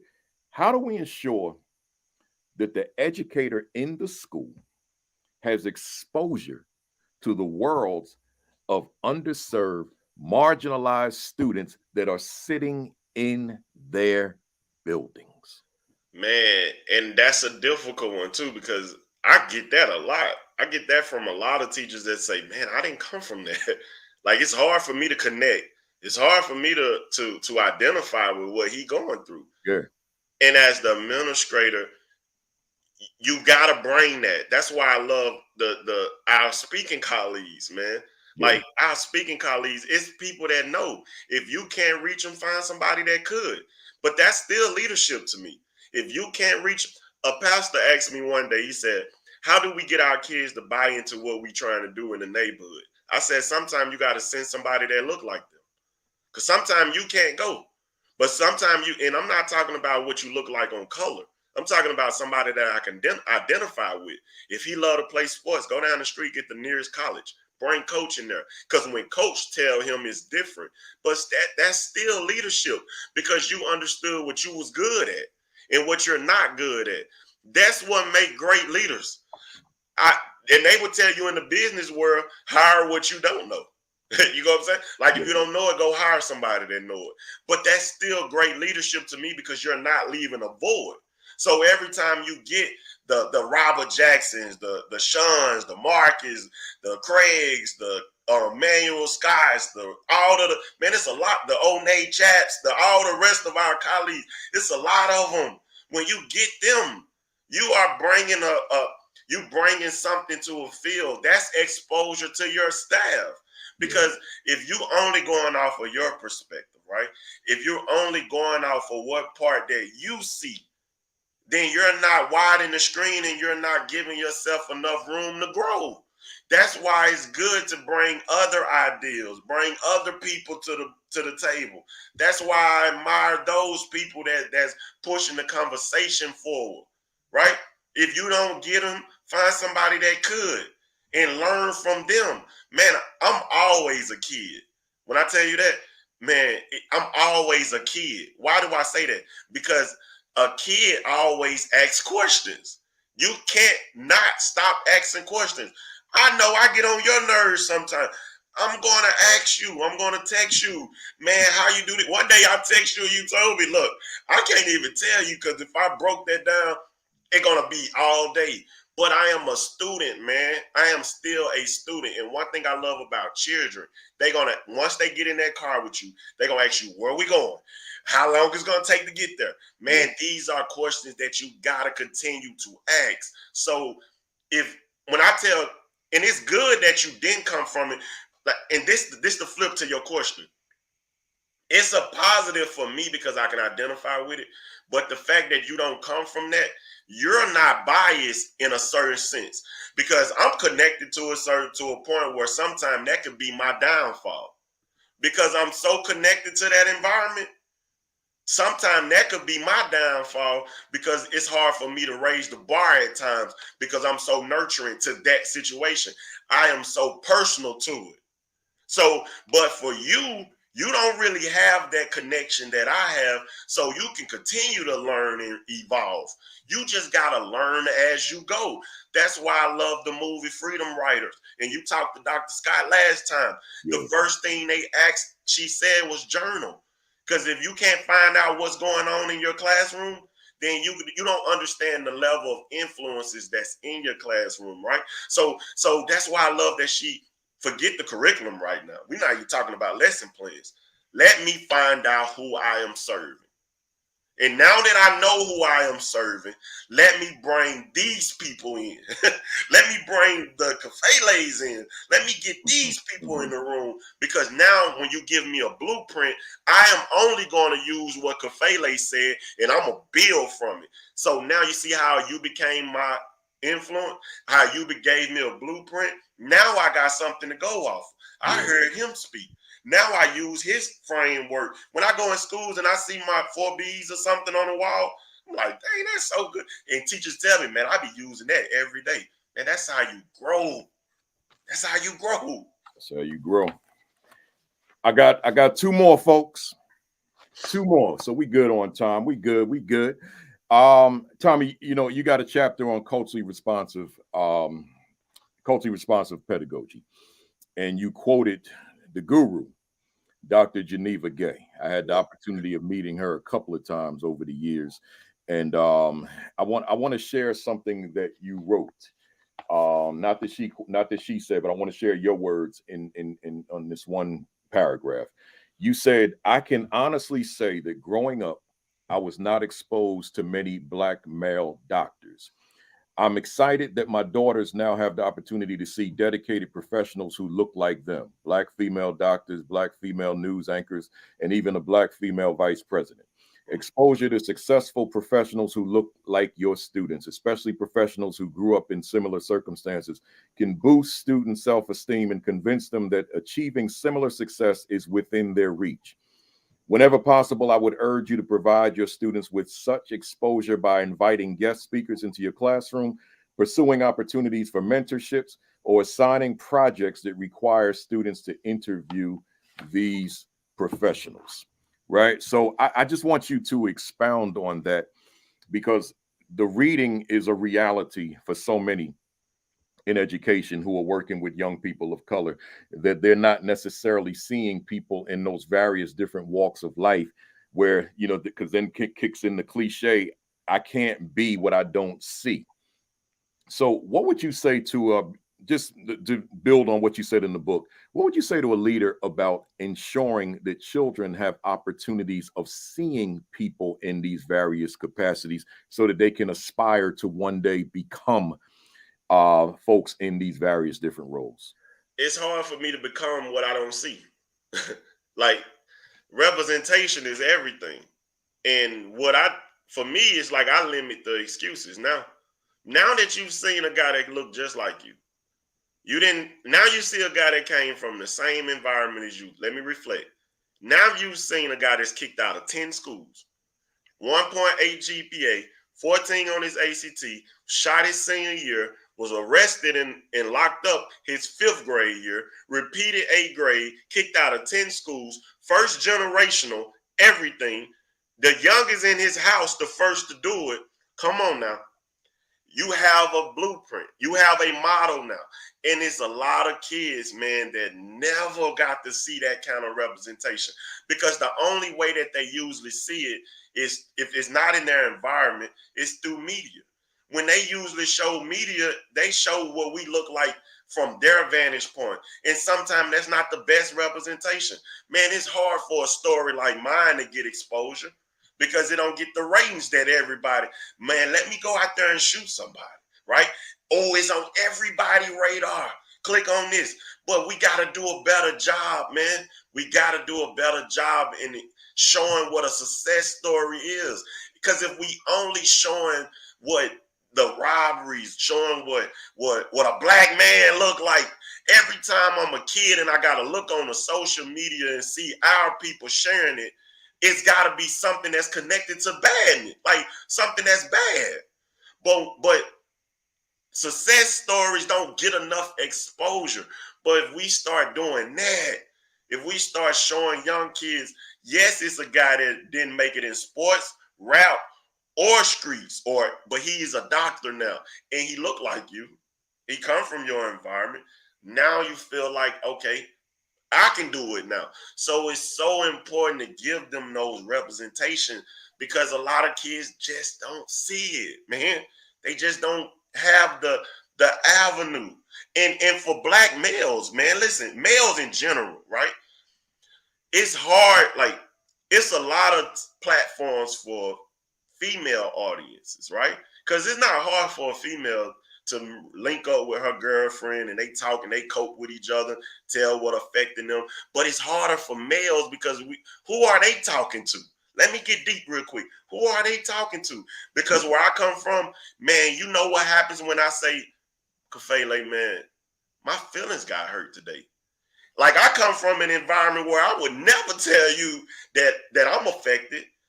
Like, like you hurt my feelings, man, because I feel like where I come from, you're considered weak, right? You gotta be tough. Like, and what that does is I keep this bottle up. So when you think of young males, man, they are so used to being routine to be tough. Man, fix your body. When I'm talking, like, stand vertical. Man, don't let them see you cry. Don't let them see you weep. Man, I grow up to thinking that, and now when something finally affect me as an adult, I still don't know how to deal with it. And it's different because we don't get together and talk. Man, how many times as males we get together and we talk like, man, my feelings was hurt today. Man, I almost cried today. Man, I was affected today. So we don't understand how to cope with emotions. But I've gotten to a point, I'll tell anybody, look, man, you hurt my feelings today. Let's go and address this now. But I'm at this place now. I'll tell, it could be just something simple. Look, man, that hurt me. Like, let's go and get this out so you won't do it again. But as males, we different, man. It's not enough platforms where we share what we going through because we feel like we got to be tough. And then when the situation finally happened, we all bring awareness to it, and it's sometimes too late. Yeah. So that's why it's important for us to go sit down. That's why I do what I do. That's why I go and have intimate relationships with when I go into the jails. I tell the security guards, man, go to my page. I'm playing basketball with them. Man, I'm not scared of them because you can't be scared of the people you serve. Yeah. I'm in the cell talking to him because I need you to understand, dude, I'm just like you. I was a situation away from where you was at. How dare I come in here with my accolades? How dare I come in there and now thinking like I got it all together? Man, this stuff still affect me, but I'm going to talk about it now, right? And I don't feel like I'm less than a man because I'm talking about issues now. So when I break down, man, this is a place. Man, I'm affected. Man, I'm hurt. Man, I come from, like, we got to be able to do that. So bringing people like me to the school, man, kids come to me and they break down stuff they never broke down before. Why? Because I was approachable. I'm vulnerable with them. I'm hurt too. Man, I got affected by what you got affected. Okay, so now you can vent to me different. But if we don't never bring us or people, not even just us, but people that could relate to them, then it's going to be hard. But exposing them to that, man, that's where we at. Powerful words. Powerful words. I got one more for you. Then we go to our rapid fire questions, BAM impact questions. And folks, don't leave us yet because I want you to get Tommie's contact information and all that good stuff because I know you want to bring them out to them schools now. So let me go to this last. Last is not a question, Tommie. Just any closing thoughts that you want to share with our audience before we go to the BAM impact questions? Man, be the best version of you. Let's stop making it too deep. It's not that deep. Man, you can only do what you can do. Control what you can control. What you can't control is out of the picture. Yeah. But control what you can control. And you know what you can control? Your attitude. You can control your lens. You can control what come out of your mouth. You can control how you serve. Just give people the best version of you and understand it's not about you. If you can digest that, it's not about you. Every day you walk into that building, it's about them. Man, that's where you gotta be. And I did the Educators album for that. A free album. And again, thank you for the intro on that. I know I asked you for a lot of stuff, but listen, thanks for the intro on the album. A free album for all educators. Go to all your normal outlets for music. The Educators album is free. I wanted to give educators something to listen to every morning when they wake up. It's free. You can get it. Go to my website. Go down to the www.tommiemabry.com and it'll be there. It'll be there. So we give you all that in a minute, folks. Let's go to these 2 questions are eliminated. So 19 questions because those are the 2 administrative questions. So 19, BAM impact, 1 word answer or 1 sentence.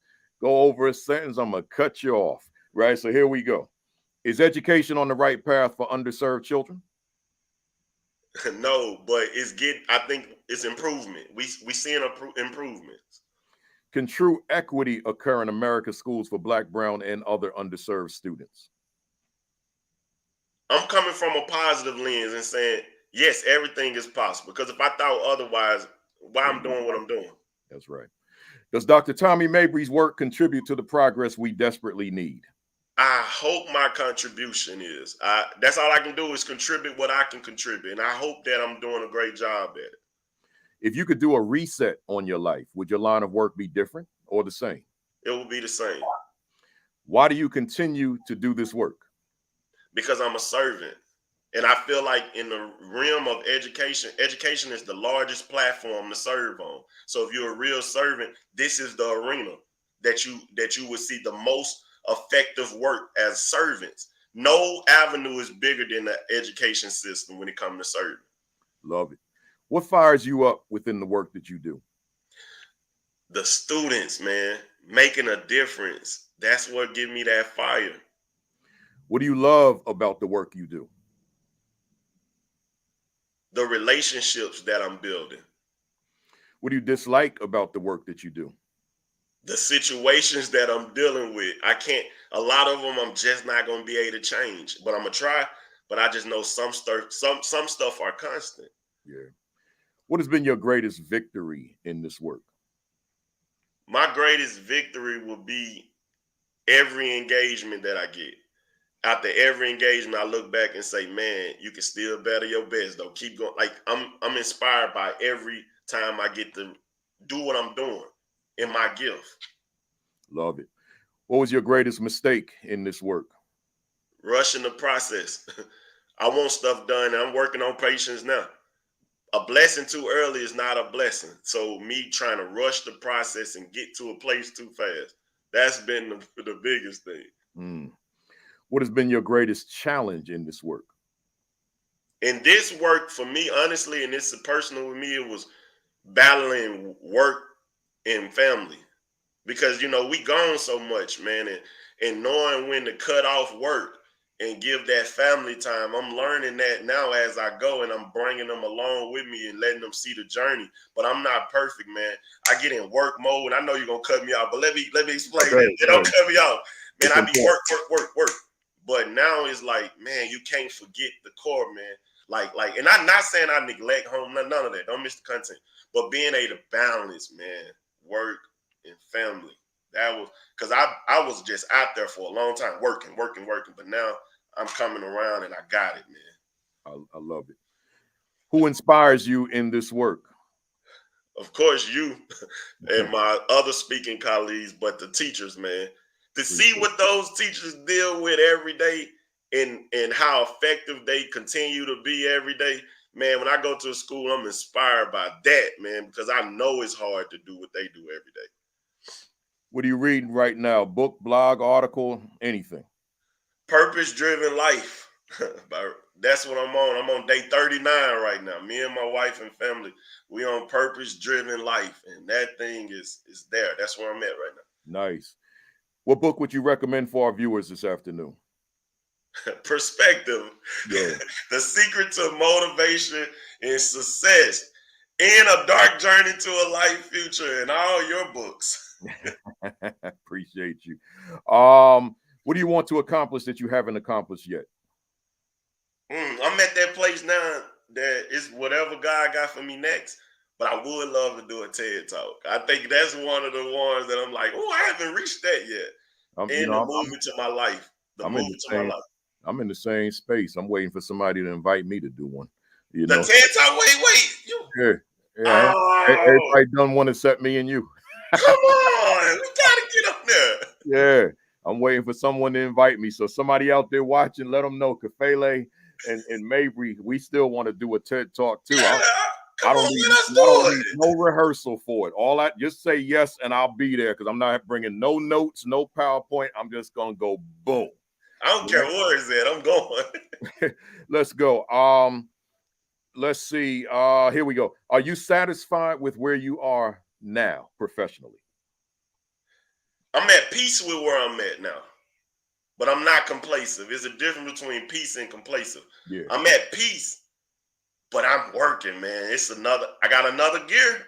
I can better my best, but I'm at peace. It's a difference. What could you say to a viewer out there who continues to face closed doors? They're closed for a reason. Don't rush the process. What's supposed to be going to be. A blessing too early is not a blessing. They're going to be, but it take one yes. Remember that. It take one yes. So let those doors continue to be closed, but keep fighting, keep going, because that one door that's going to open is going to branch you off. It take one yes. Remember that, one. What could you say to a viewer out there who's lost their fire? Bring me to your school. That's going to work, but get around energy. Energy is measured by motion, movement. Get around movement. Get around people that's doing what you're doing or inspiring to do. Just get in motion. All you got to do is get in motion. Get in motion. And last question. If Dr. Tommie Mabry was a word in a dictionary, what would be your definition? Resilient. Resilient. Resilient. That bounce back after the setback. Man, let me say to you, man, you blessed us this morning. You hit it out the park, and let me get my bat to symbolize that. You hit it out. Grand slam, Josh Gibson style. 4 runs in, grand slam, but you hit a few grand slams, so it was a blowout.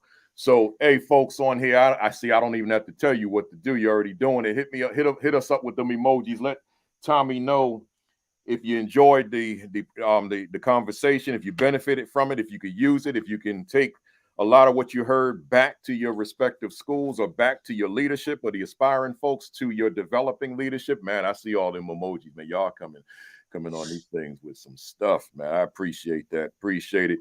Hey, Tommie, let them know how they can reach you, how they can contact you, again, how they can get the books, everything, so that they know. TommieMabry.com. That's TommieMabry, www.TommieMabry.com. My books are on my website. You can follow me on Instagram, Twitter, Facebook. It's Dr. Tommie Mabry on all sites. Please get the album for your staff, the Educators album. I'm on all platforms, Dr. Tommie Mabry. My website is www.TommieMabry.com. That's it, man. That's good stuff. So again, folks, here's the newest one. The other one is on the shelf on the other side of the room. I can't get to it, but Perspective, you can go to Amazon and get it at BarnesandNoble.com. Probably has it. And I have a book for every age bracket. I have a K through 3rd grade book, Little Tommie. If you see him on the back of me, Little Tommie can come to your elementaries right now. I have the human mascot. Little Tommie book is the Tommie 4Bs for all my elementary. I got a middle school book. If Tommie can do it, we can do it. So I have the pre-K, daycare. I bring Little Tommie anywhere because I think that connection with investing young is the key to the future. So I have the Little Tommie, and I have 4 books. If Tommie can do it, we can do it. Little Tommie 4Bs, A Dark Journey to a Light Future, and then Perspective. I love you all. Great stuff. Hey, Tommie, let me close us out. Stay there for me even when I shut it down. Hey, folks, glad you're here. Thanks for being here for week 139. Next week is week 140 with my man Stand Tall Steve Bowler, right? He stand tall because he's about 6'7", so he'll be with us next week. Matter of fact, if you want to get a head start, here's his book, Stand Tall Leadership. So that's Steve Bowler. You can get a head start on it now. Make sure that every Saturday at 10 o'clock, Sean Hurt, this is Facebook Live. Create and Educate with Dr. Sheikah Houston and Dr. Tammy Taylor at 10:30. Unlock the Middle on Sunday nights at 7 with Josh Tovar and Dean Packard. And then the Village Leadership Group with Dr. Roz Gaskins and Coach Williams at Tuesdays and Thursdays at 6 o'clock. That's all Facebook Live. Let's see. And we're the Fantastic Four, but Village Leadership Group is just one I kind of added to it, but that's who we call ourselves. You know my books. Go to Amazon, put my name in, Baruti Kafele, Baruti, and you see them all there. Principalkafele.com is the website, and that's where all my free resources are. So go and check them out, the blogs, the articles, the this, the that. And I think I told you all last week. If I didn't, I'll tell you again. 2 articles. I wrote 6 articles. I was a columnist for Learning Forward this year, and 2 of the 6 articles made the top 10 most read articles for the entire year. So that's a blessing for me that that not 1 article but 2 made the top 10 for the entire journal, all the issues that were issued this year. So thank you, God, for blessing me with that. Subscribe to the Virtual AP Leadership Academy YouTube channel. Hit that red button, y'all, and subscribe to it. I'm at 16.7 thousand subscribers, but I want to take it to 20,000. So make sure you subscribe to that YouTube channel and tell a friend or tell a colleague they need to check it out, because I'm gonna be frank with you. Ain't nothing like the Virtual AP Leadership Academy out here, y'all. I know I shouldn't be saying that. Shame on me, but it ain't nothing like this out here, man. I mean, let me just keep it real. My wife in there's agreeing with me, man. Ain't nothing like this out there, y'all. So subscribe to the Virtual AP Leadership Academy YouTube channel so you don't miss anything. Someone said, man, Kafele vain. No, I ain't vain. I'm just keeping it real, man. So, and then like and follow the Facebook page, Virtual AP Leadership Academy, because as I keep telling you, it ain't just Saturday. It's the commentary that I write on Sunday. I'm at like 91. Right, or 92, whatever it is, but I write something every morning. I don't like write it on Saturday. I get up early Sunday morning and write the commentary, and then I post it no later than 10 o'clock, unless I'm on the road and things are just crazy, right? So there'll be a commentary tomorrow morning on Christmas Day. There'll be a commentary. How about that? And then lastly, your diet. Man, I got 5 days in last. No, I got 4 in last week. I had to speak one day. Your exercise, as far as what I got in, your exercise, your COVID precautions, your whatever's out here precautions, you know, what they call it, the triple demic or the whatever it is. Just take care of yourselves, y'all, so that we don't have to read about you. So I don't have to hear about you. Just take care of yourselves, and then we see you every week right here, 10:55 at the Virtual AP Leadership Academy. So thank you for being here. Have a great Christmas if you celebrate it. I don't know if we still in Hanukkah or not, man. I said I was going to look and I forgot, but we'll just say holidays. So happy holidays. But those of you who celebrate Christmas, Merry Christmas to you. And then don't forget what I said about the week.